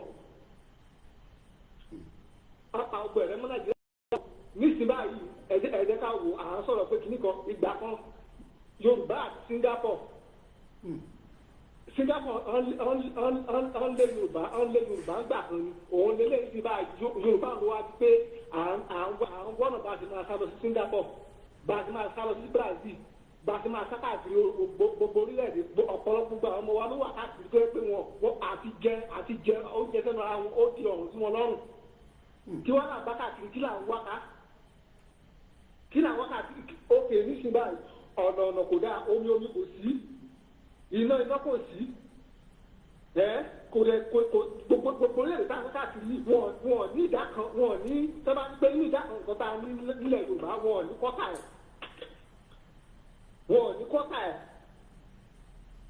ẹ̀ tó gbogbo àwọn pípù yìí gbogbo ilé tó ń sọ yẹn orí ahọ́n lásán ni nǹkan tó máa jẹ náà bá káàkiri nǹkan tó máa jẹ òun náà bá káàkiri bọ́dẹ̀ ti wà yẹn èpè ayé òun máa padà jẹ ọ̀pọ̀lọpọ̀ wọn kú bó ṣe wà yẹn òun máa padà jẹ gbogbo ọ̀pọ̀lọpọ̀ àwọn ọmọ olóṣèlú yẹn kò sí kankan nu wọn tó lè sẹ pé òun wà ní Nàìjíríà lọ́wọ́ kà ń sọ̀rọ̀ yìí àbí ọmọ olóṣèlú wo ló lè sẹ pé ẹ lẹ́ni o bó túmọ̀ sí mọ́lẹ̀ ní títí máa wọn gbogbo àwọn olórin gọ́sẹ̀ olórin Muslim olórin takasùpẹ̀ tó yẹ kó gbogbo akátá ní kò sí kankan nu wọn tó lè fọwọ́ ẹ̀sùn yá pé pẹ́pẹ́sẹ́ o òun dúró òun ṣe kíní kan ṣé ayé nìyẹn ẹ wo nígbàwó ni o lè sọ torí tí n bá fẹ́ ti máa sọ̀rọ̀ ìdúró ìdílé ṣe bí ó kọjá bẹ́ẹ̀ ó dàbọ̀. èmi ò tẹ́ mọ̀ pé obì máa ń ní oríṣiríṣi ojú nígbà tó wá ra obì dé tí mo wá ń wò wọ́n ní ilé aláwẹ́ mẹ́ta aláwẹ́ mẹ́rin aláwẹ́ márùn-ún wọ́n ní ṣebí obì náà ni ó wà lára ní generate income nígbà kan rí àwọn kan ló máa ń ta obì yẹn iṣẹ́ mo kẹ́ Ṣẹ́gun Honorable mo kẹ́ káàbọ̀ mo fẹ́ kí program yẹn ju 2 hours lọ torí àwọn kan níta tó ṣe ká tó lè láǹfààní àti báwọn èèyàn sọ̀rọ̀ torí tá bá wà lórí program àtúmọ̀ wà engage call our pilot messages ti sọ torí ọ́fíìsì lèmi wà báyìí ojú òun láti tún jí àtúndì ká tó sáré sọ̀rọ̀ nípa Donald Trump just in the summary ká tó máa lọ a gbé ọ̀rọ̀ Donald Trump wá láti fi ṣí wa lọ́kàn pé a future Yoruba government will sign agreement tó máa favour wa kò ń ṣe tó máa favour àwọn nìkan gẹ́gẹ́ bí a ṣe wà nínú Nàìjíríà nísìnyí a future Yoruba government will work to make our life better ìyẹn ni baba Akintoye ṣe sọ pé the good news path to prosperity moke must be bẹ́ẹ̀ ni àwọn láàyà and others èmi ò mọ̀ pátọ̀ ni bàbá yẹn bàbá tó ń sọ̀rọ̀ yìí. ìdààmú ló kún gbòòrò ìpọ́njú ló kún gbòòrò etí kún Bola Ahmed Tinubu, the Federal Republic of Nigeria president. Mo bẹ̀rẹ̀ sá. Ìtẹ̀rí bá sá. Ẹ jọ̀wọ́ sá. Ẹ jọ̀wọ́ sá. Ẹ bá wa kí gbà mí. Ọmọ ọ̀nà mìíràn nọ́mbà tó ń pè sí yẹn kọ́ ló máa pe o, studio number ló máa pe o. By now ẹ kẹ́ fi ní studio number. Mo mọ̀ pé fẹ́ pè wọlé ẹ wà lórí program studio number yẹn màá pè síta. By now ẹni tó bá fẹ́ pè wá studio number ẹ jẹ́ sáré pè síta +44 74 044 05917 4 méjì dáadáa 74 04 405917. Now mo kí àròlé 1010 ìyẹn mo ṣe ní gbogbo wa la ní our uniqueness in program. Nígbà tí mo wo àròlé 1010 lánàá mo tẹ̀ bá ro fídíò báyìí pàdé rí. Ó kọ́kọ́ àròlé kọ́kọ́ bẹ̀rẹ̀ pẹ̀lú àwọn 18 tó náà wọn lọ vote. Nígbà tó máa ka vote wọn àwọn méjì péré ni wọ́n mú jáde pé wọ́n wá vote, even though àwọn 18 wọ́n tẹ̀léra wọn débẹ̀ lọ́nà vote. Ẹ jẹ́ ká wá gbọ́ bí àròlé ṣe gbé wá sí bíbá nígbà tí Jagaban tó náà sọ̀rọ̀ ní bíbá. Ẹ gbọ́ bí Jagaban ṣe sọ bó ṣe ń fátátátáta ní bíbá. Mú fast forward ẹ ní o.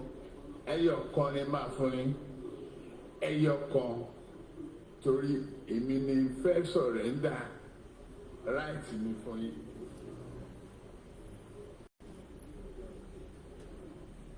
Àwọn ulamas tó jẹ́ ògbóǹtagì àfà lóní wọ́n bá mi pé aago 2:00 sí 3:00 a lè parí ọ̀rọ̀. Kí lẹ sọ? Láti dá wọn lóhùn pé ok àní ẹyọ kan sẹ́ Buhari fúnra rẹ̀ dẹ̀. Ẹja gbọ́ nǹkan fẹ́ pè wọ́n wọlé. Èmi ìmọ̀ pátọ̀ ni ẹmọ̀ pé mi ò dá gbogbo wọn mọ̀. Ẹja sáré gbọ́ ọmọ Ọ̀rúnmìlà. Ẹja gbóhùn sókè brọ́dà mi. Bọ̀dá mi Koiki. Gbóhùn sókè à ń gbọ́ ẹ kú ètò. Ẹ kú ètò. Ṣẹ́rí èmi gbé another angle èmi gbé wá sórí program yìí lẹ́yìn Bọ̀dá mi Koiki. Ṣẹ́rí mo ti notice nǹkan kan for the past 2 months.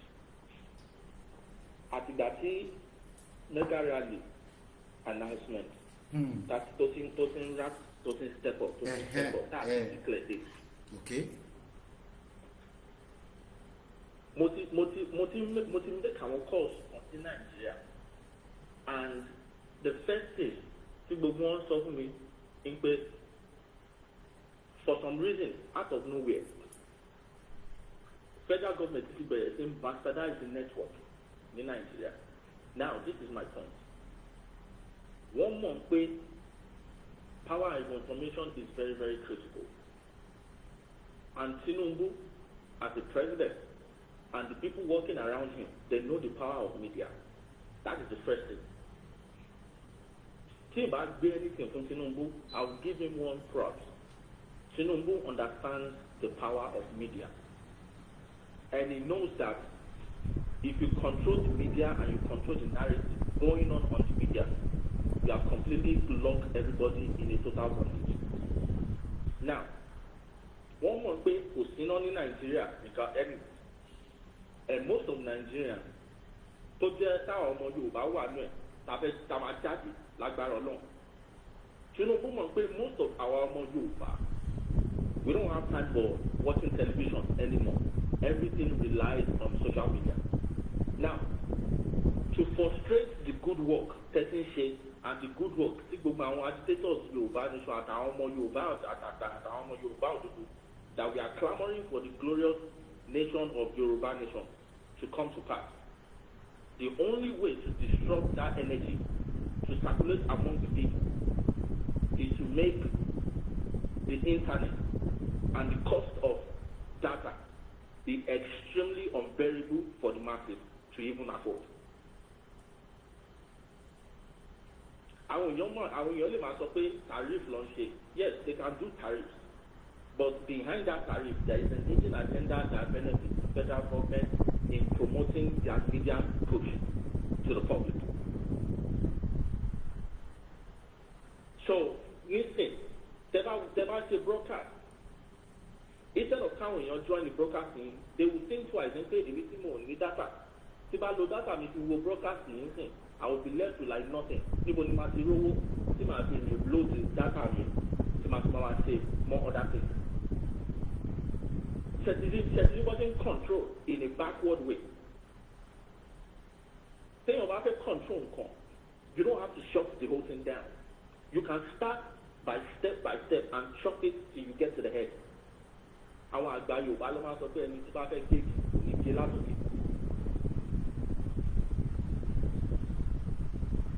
So the mind game that is going on right now, I think it's just beyond the people don't want to rise up to do what they have to do.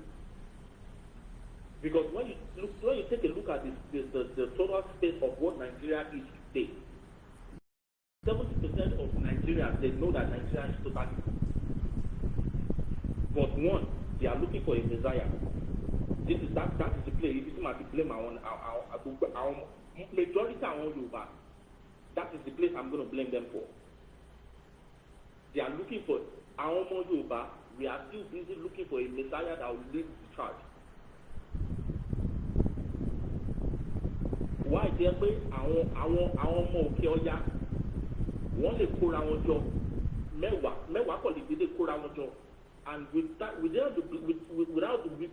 just the blink of an eye àwọn mẹ́wàá yẹn they will become hundreds, they will become thousands, because then ideology tó bá ní, all of them pick that ideology and unite together and bind that bond together in one force.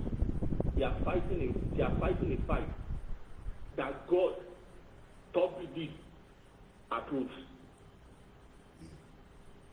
But our Yoruba, among pé a ní ìjà that is a common fight that a little approves, but we are busy looking for a messiah to lead this charge.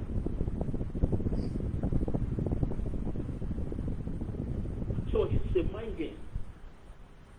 It's a mind game. I give you the biggest respect that I give you. You always mention it. A lot of people don't notice it. If I mention it, you always, every single time, you never divert your voice from saying that. The power of media, you always clamor it. You always say it every time. Support the media. Support media. Support media. A lot of people will be looking at you that this guy is just asking for supporting the media, but people don't know the mighty power of media. If you want to control a country, you don't need to control them by guns and bombs. You can control the entire narrative with media. Take a look at what is going on in Burkina Faso.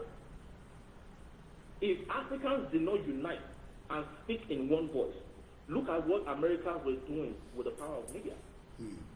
They were going to change the narrative. They changed it. Look at what they were saying about Ibrahim Traore. But the entire Africans stood behind Ibrahim Traore, and Africans will regenerate media. That no way, you will not overcome us on the media. We will overcome you guys in this media space.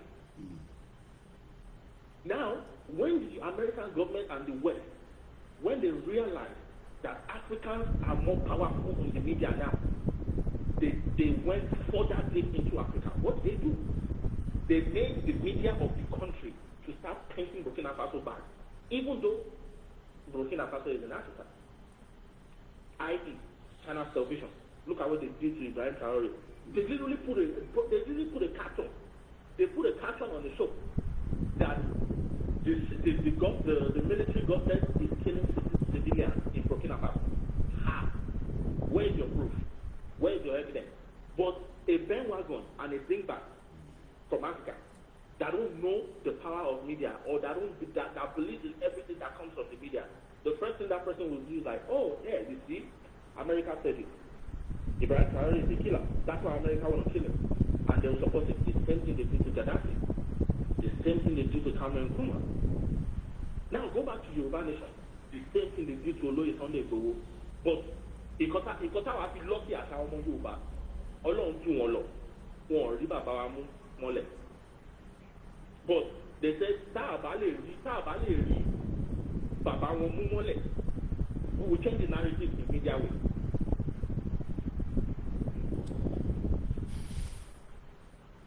So of media is very, very important, and it is controlling the masses.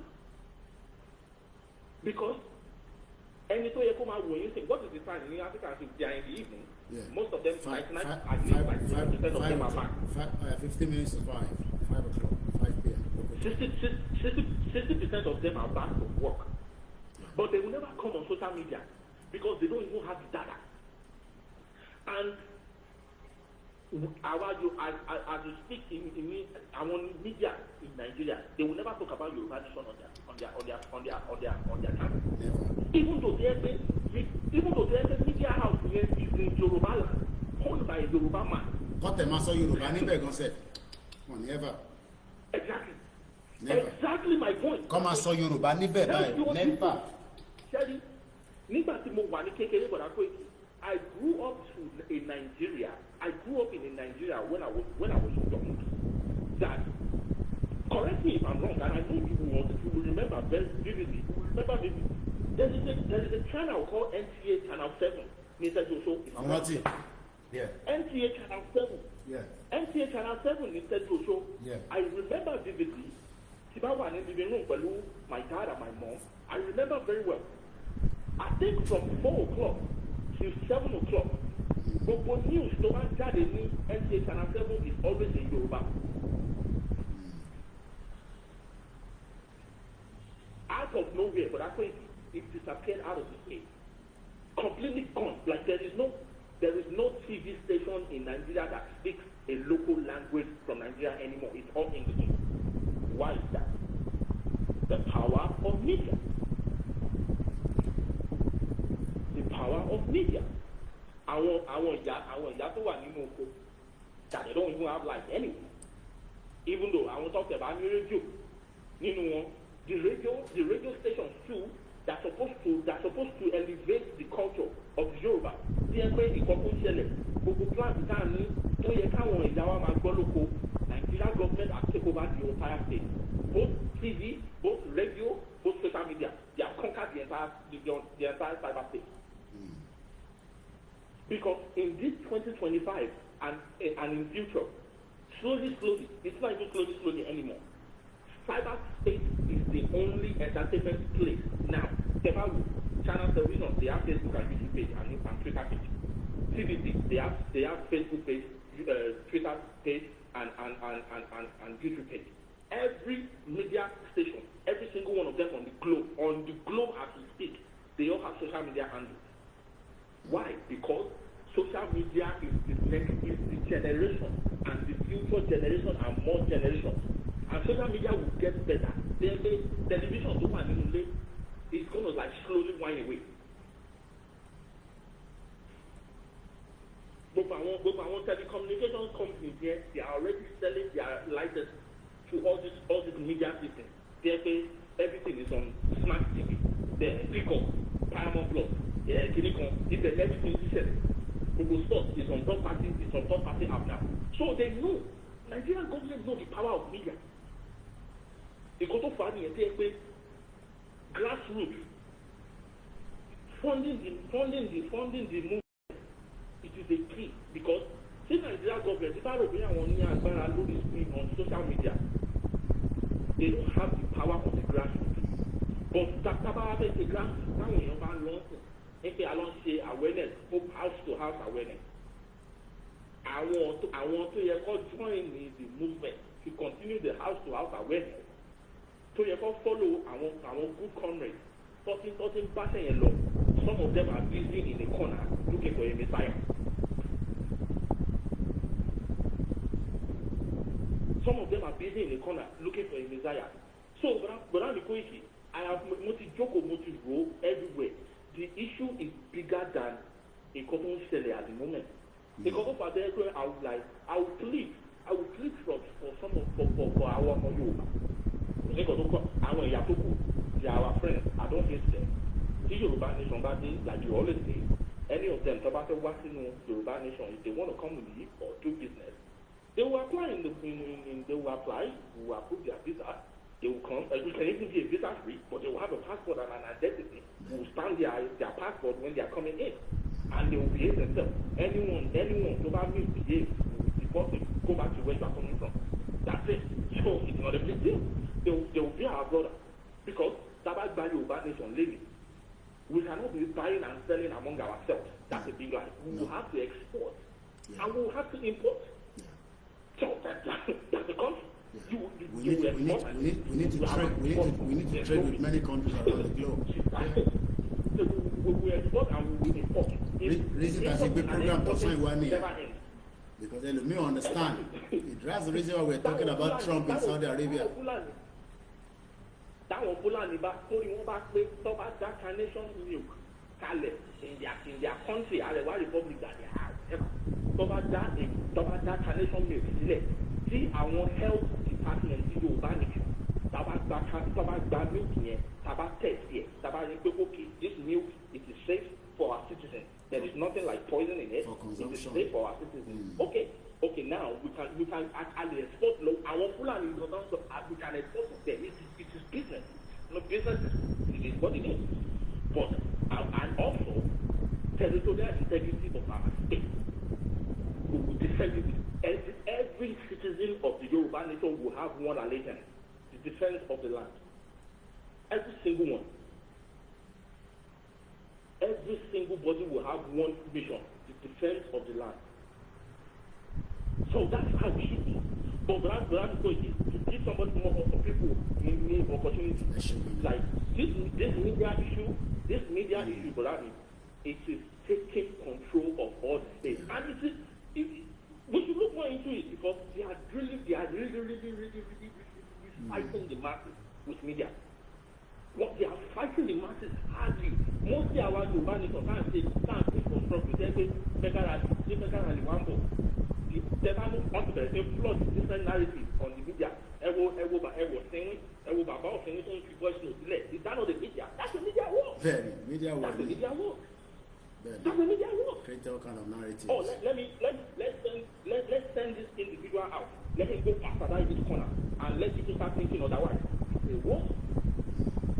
It's a war. A war is àwọn èèyàn mọ̀ pé ogun àti wà ní ogun ọ̀rẹ́dì àwọn èèyàn mọ̀ pé àti jagun báyìí àwọn èèyàn rò pé bàtà bá kó bọ́n síta tán yìnbọn àti wà ní ogun ọ̀rẹ́dì àti jagun in the last 5 years serious war là ń jà serious war àti wà ní ogun ọ̀rẹ́dì àwọn kan try láti pin wa down àwádìí láti unlock pin yẹn ngbẹ. This is one thing that people don't really understand. The hardest war to fight, it is not the war on the battlefield. The war on the battlefield is one of the most easiest wars to fight. Why did I say that? If you notice that they are already killing your soldiers, that you don't have much more soldiers to go, and you have one weapon that can defend you and take majority of the other soldiers out, what are you going to do on the battlefield? You fire it. You fire that weapon. Kí America ṣe fún Japan in World War II? The bombing of Hiroshima. Why did America do that? To send a message to Japan that listen, they will continue láti máa pa àwọn èèyàn wa bẹ́ẹ̀ ṣe attack àwọn sójà wa in Pearl Harbor. We have something bigger than the Pearl Harbor that you did, and we're going to use it on you. And what did America do? They approved it and they used it on Japan. Kí ló ṣẹlẹ̀ sí Japan? The war ended a week after. That is what they call power. That is what they call power. But when you are talking about media war, you don't know who you can trust.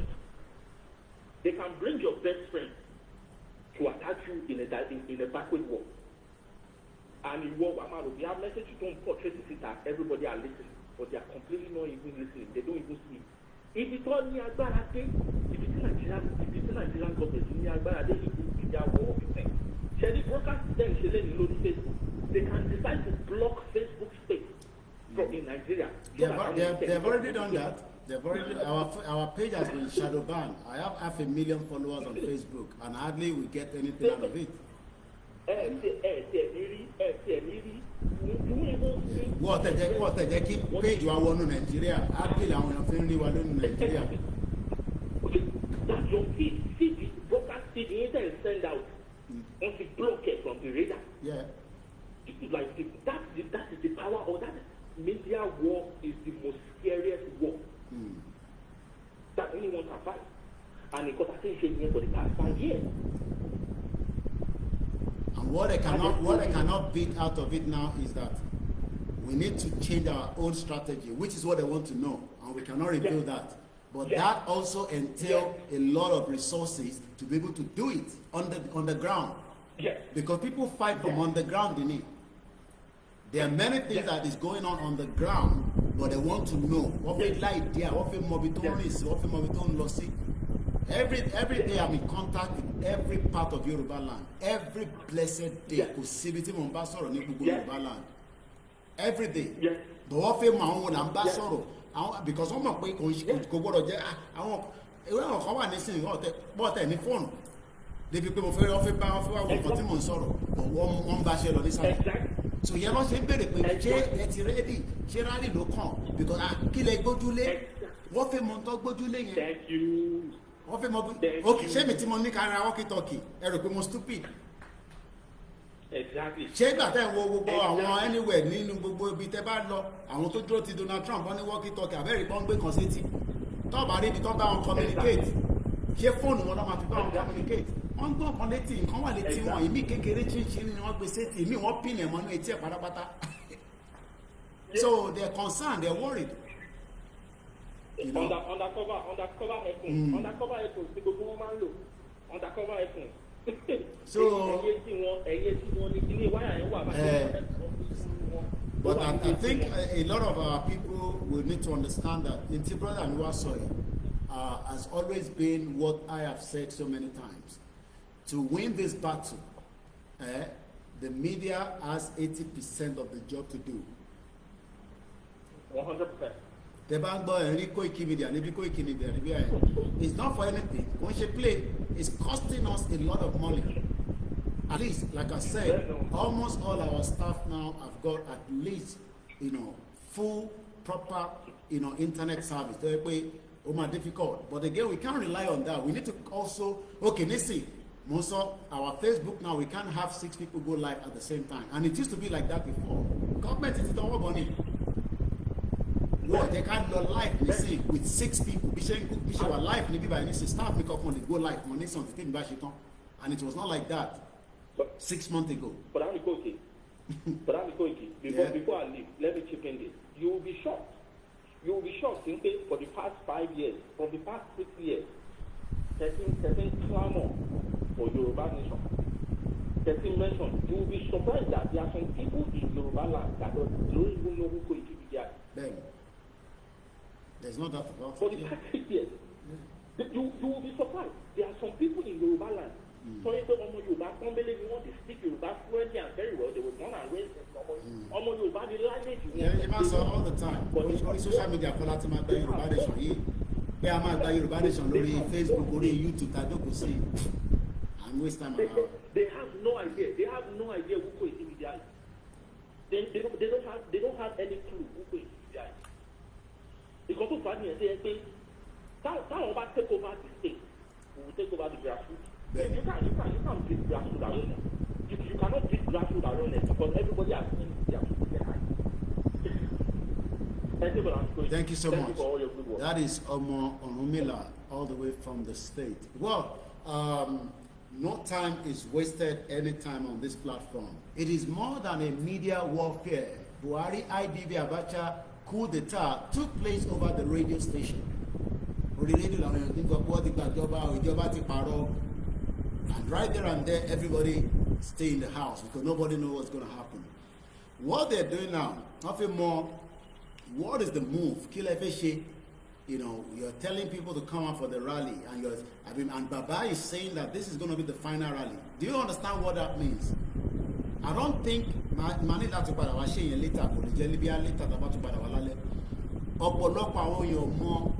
if Baba is saying that this is the final rally, the man is already telling us that at fair exit in Nigeria. That is what it means. But interfering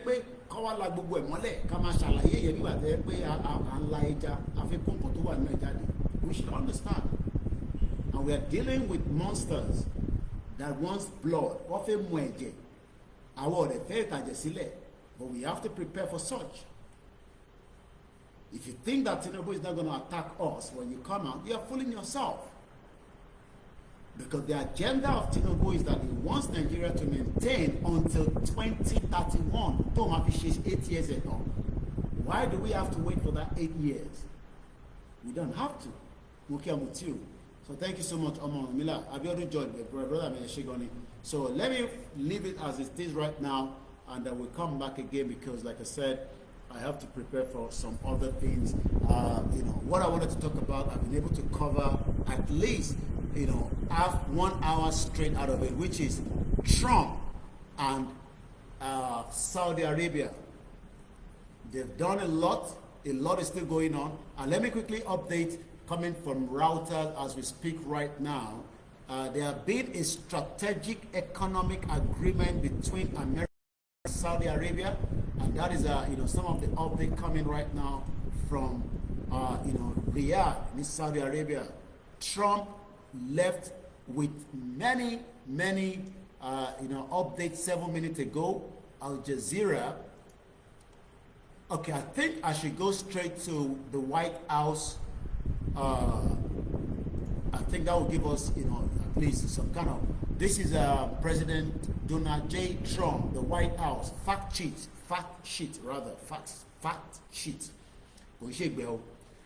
President Donald J. Trump secures historic $600 billion investment commitment in Saudi Arabia, even though that is not exactly what he wanted. Do you know what that means? $600 billion US investment. Kò ń ṣe inú Saudi lọ́tí máa wá ṣe o, wọ́n ń gbé bọ̀ l'Amẹ́ríkà ní gbogbo owó yẹn. Wọ́n gbọ́dọ̀ wá pọ́ǹpẹ̀, wá dá iléeṣẹ́ sílẹ̀ so that àwọn tó wà l'Amẹ́ríkà wá lè máa ríṣẹ́, àwọn máa send dollar wá sílé àbí. Ìyẹn ni wọ́n fẹ́. No, it doesn't work like that. Strengthening strategic partnership for economic prosperity. Today, 13th of May 2025, in Saudi Arabia, President Donald J. Trump has announced Saudi Arabia's $600 billion commitment to invest in the United States. Abiu Trump petrodollar. Denaturalization, whereas only on Sunday, èmi àti Bishop ń sọ̀rọ̀ nípa rúbà, àwọn kan condemn ẹ̀. Kí ni rúbà yẹn? Rather than us to see how we can develop and build and tó bá tún ní more skills in the finance sector, èyí náà tún mú kankan wá kò ń pọ̀ jù present ẹ̀ fún Bàkítóyè so that it can be future Yoruba finance, and eventually when we have our government, ó máa tètè easy for us to able to use that. Mo alori live show báyìí, mo alori program báyìí. All right. I sorry later, mo alori live, I sorry later. So, abora mo yẹn nísìn. So, instead of us to look at all these, in 1990, $1 was exchanging for 7 naira 39 kobo. In 2025, $1 is now exchanging for 1,000 naira 601 kobo. Bẹ̀rẹ̀ wọ́n ṣe ná coins ní Benin Republic níbẹ̀ yẹn nígbà tí mo ṣe travel lọ bá Bàkítóyè over the weekend. Wọ́n ná coins ní Benin. Tó bá àwọn tẹ̀ like notes, wọ́n hate notes yẹn bí ìgbà tẹ́ pé ìgbẹ́ni. Ìrìn àbínú fẹ́yìn tẹ́ máa ń jẹ. Mo kí àwọn Adé Ṣeun Adélani mo fi tọ̀tọ̀ kí. So my job is to make sure that we don't focus bí bàtẹ́ pé Fúlàní nìkan là ń bá jà. No, we are fighting the life saving of a Yoruba economy. Kí àwọn kan tó fẹ́ jáde nínú deal tá à ń sọ èyí tí Donald Trump lọ ṣe for future generation, àwọn èèyàn lè máa sọ pé àwọn ní future, kò ń ṣe wọ́n tó ń sọ pé wọ́n Nigeria future wa, because Donald Trump náà ní wà ń bẹ forever, but he's putting things and laying things down fún àwọn ọmọ tó máa bí àtàwọn tó ti wà níbẹ̀.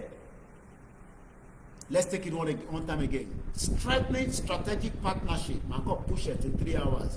I need 30 minutes. Kò ní kọjá 3 hours yẹn. Strengthening strategic partnership for economic prosperity.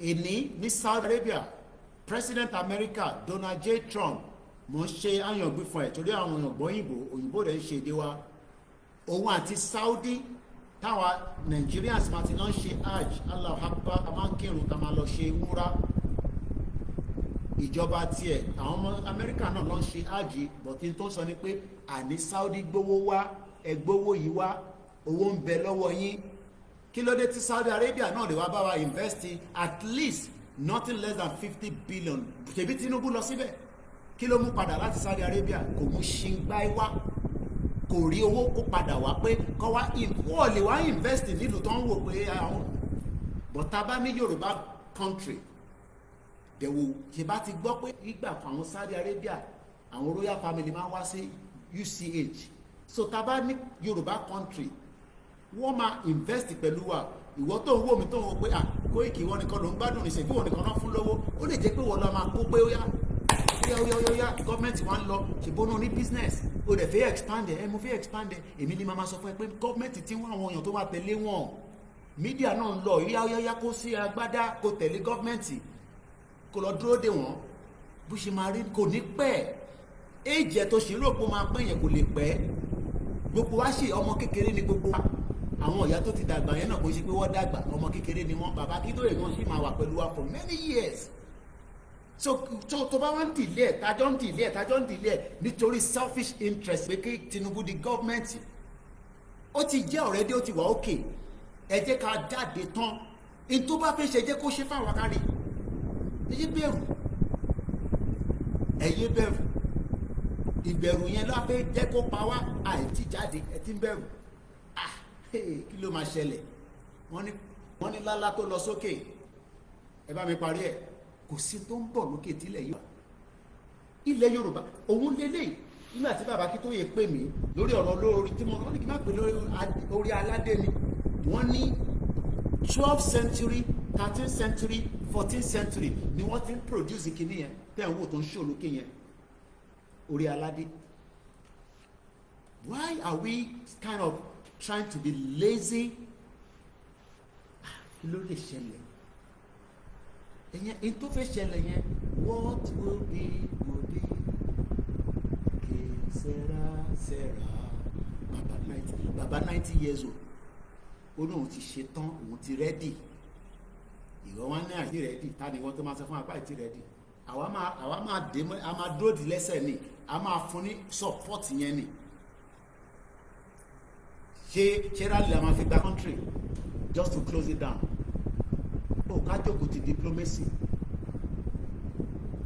UN fúnyàn ní country ẹ̀yin lẹ máa lọ jàyàn ẹ̀yin lẹ máa lọ make in ti country yìí máa fi jáde kúrò nínú ìlú yẹn because àti bá ìjọba sọ̀rọ̀ kò dáhùn Tinubu olórí ẹ̀rọ orí ẹ̀ nígbà tó lọ sí south east tó ṣí orí ẹ̀ ṣé yẹn la máa dúró dè ṣé Tinubu yẹn la fẹ́ dúró dè mo ní mo fún ní 30 years ilẹ̀ Yorùbá ṣì máa exist bó ṣe ti exist ní 12th century 13th century 19th century lọ create Nigeria ṣé mi máa bẹ̀rù who the hell is Tinubu ta fẹ́ bẹ̀rù ẹ̀ kò ní kú mọ́ ni no mo ń bèrè lọ́wọ́ yín àwọn sójà tó fẹ́ kó jáde yẹn wọ́n ṣe ìyàn kan ni wọ́n ni yes wọ́n lè ti train wọn dispute yẹn wọ́n lè kó bọ́n lé wọn lọ́wọ́ dispute yẹn gbowó ọ̀pọ̀ tó wà in numbers àdẹ̀fẹ́ jà bọ́tọ́ bá dẹ̀ sọ pé àwọn fẹ́ sọ dìjà kọ́ lọ bèrè tí British àti Irish tó ṣẹlẹ̀ láàrin àwọn méjèèjì sọ ìṣọ́ra yín ẹ̀yin olóṣèlú tó tẹ́ ń pera yín ẹ fẹ́ ká fi gbogbo ẹnu sọ̀rọ̀ ni mo ti bẹ̀yìn ẹ gbọ́ ẹ wò mí dáadáa ẹ gbọ́ tí bàbá bá ti release àwọn ọmọ yẹn ò ní gbọ́n kankan mọ́ ara kan wọ́n ń bú wa sẹ́yìn gidi pé kí ló ṣẹlẹ̀ gan Koiki táwọn ọmọ ẹ bá jáde wọ́n lè jẹ́ 10 wọ́n lè jẹ́ 50 wọ́n lè jẹ́ 200 wọ́n lè jẹ́ 1000 wọ́n ní gbọ́n kankan mọ́ especially tí bàbá ti nígbà tá a bá ti jáde bẹ́ẹ̀ fún wa ní Yorùbá nation àwọn ọmọ tẹ́ ń wò yẹn ẹ ti fìyà jẹ wọ́n ẹ ti ní wọ́n lára ẹ ti oppress wọn ẹ ti molest wọn wọn ní gbọ́n kankan apá yóò ní ká wọn apá yóò ní ká wọn and I mean it. I am behind the scene. I am making calls. I'm seeing them as they are preparing every day across Yoruba land. Ó lè ní pé rà ní pọ̀ tá bá jáde ìwọ fi sílẹ̀ wọ́n ti kọ́lé yìí. Tá bá jáde bí bishop ṣe sọ ẹni tó bá bí fàdé ẹ̀dá kò ní à ẹ̀yin Yorùbá nation yẹn ń disturb wa èmi kọ́ ni máa dá yín lóhùn. Èmi kọ́ ni máa dá yín lóhùn àwọn tó máa dá yín lóhùn ẹ̀ ríran wò.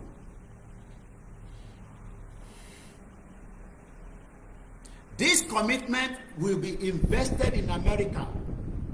It's Donald Trump sọ fún Saudi nìyẹn $600 billion inú America lè ti máa bá wa invested. Wọ́n náà wọ́n òkè pẹ̀lú ẹ̀. Ètò kéré jù nìyẹn. Ṣìgìdì owó ń bẹ lọ́wọ́ wọn. Kí ló máa fi ṣe?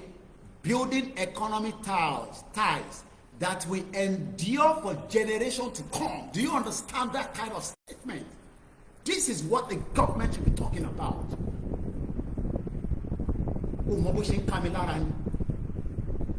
Àjókòó sínú nonsense country tí mo sì ní sá kúrò nínú ẹ̀ ìwọ́ṣẹ́ wa ń sọ fún mi pé Nàìjíríà máa dá.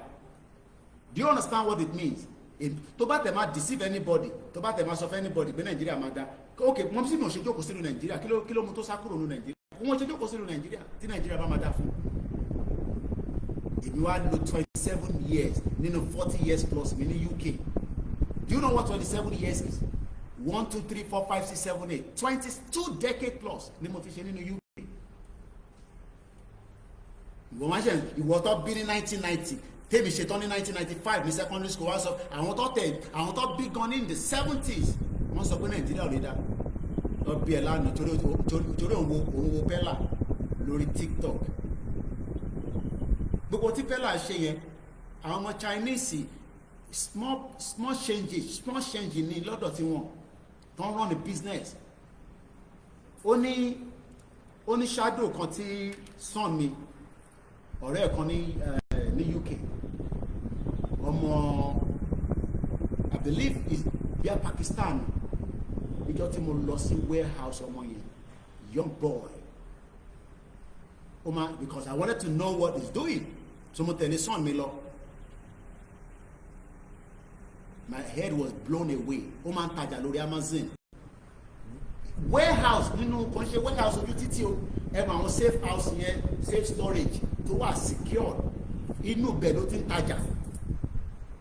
Tó bá rí Audi tó ń lò.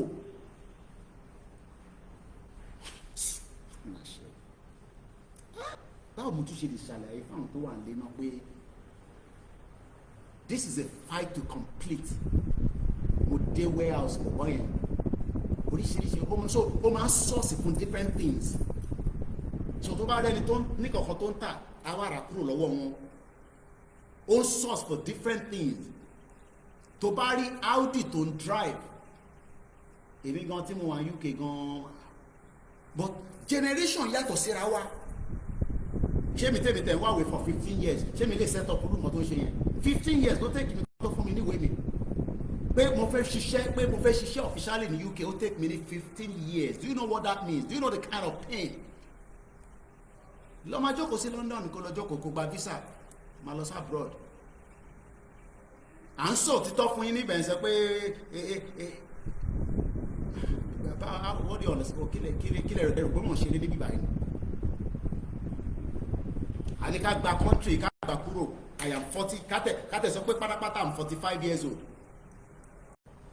Tàbá jàjàjà yẹn nísìn òṣèdìgbà tí bá pé 60 years òní kí wọ́n máa jàjà yẹn ó ń tàn àwọn bàbá kan nísìn pé ìjà táwa ń jà yìí ó jẹ́ káwọn ti jà but hope wọn ni pé Nàìjíríà máa dá títí tó fi dàgbàlagbà tí wọn ní strength mọ́ bàbá kan wá pé 90 ó sì wá ń lo final strength ẹ̀ fún wa pé ẹ jẹ́ ká ṣe tẹ́ ẹ ká ṣe àwọn kan tó wá náà ìtì rẹ̀ ìpè tí mo sì mi ní kí n má máa ṣe yìí bomb bastard tabajade ẹni tó bá bíbà bẹ́ẹ̀ dákú dáwà dúró lọ́nà ẹni ṣorí tabajade fúnra lè ẹni máa kú ló máa kú ẹni máa yìí ló máa yìí tabajade fúnra lè ẹni tó bá bíbà bẹ́ẹ̀ dákú dáwà dúró lọ́nà apáde dé táwọn ìdí ọ̀tọ̀ lọ́ba the place ẹni ṣorí rẹ̀ bó máa pa gbogbo yín ni ẹni tó bá fi bọ́jọ́ lọ́jọ́ nù yín ẹ dáwà dúró lọ́nà.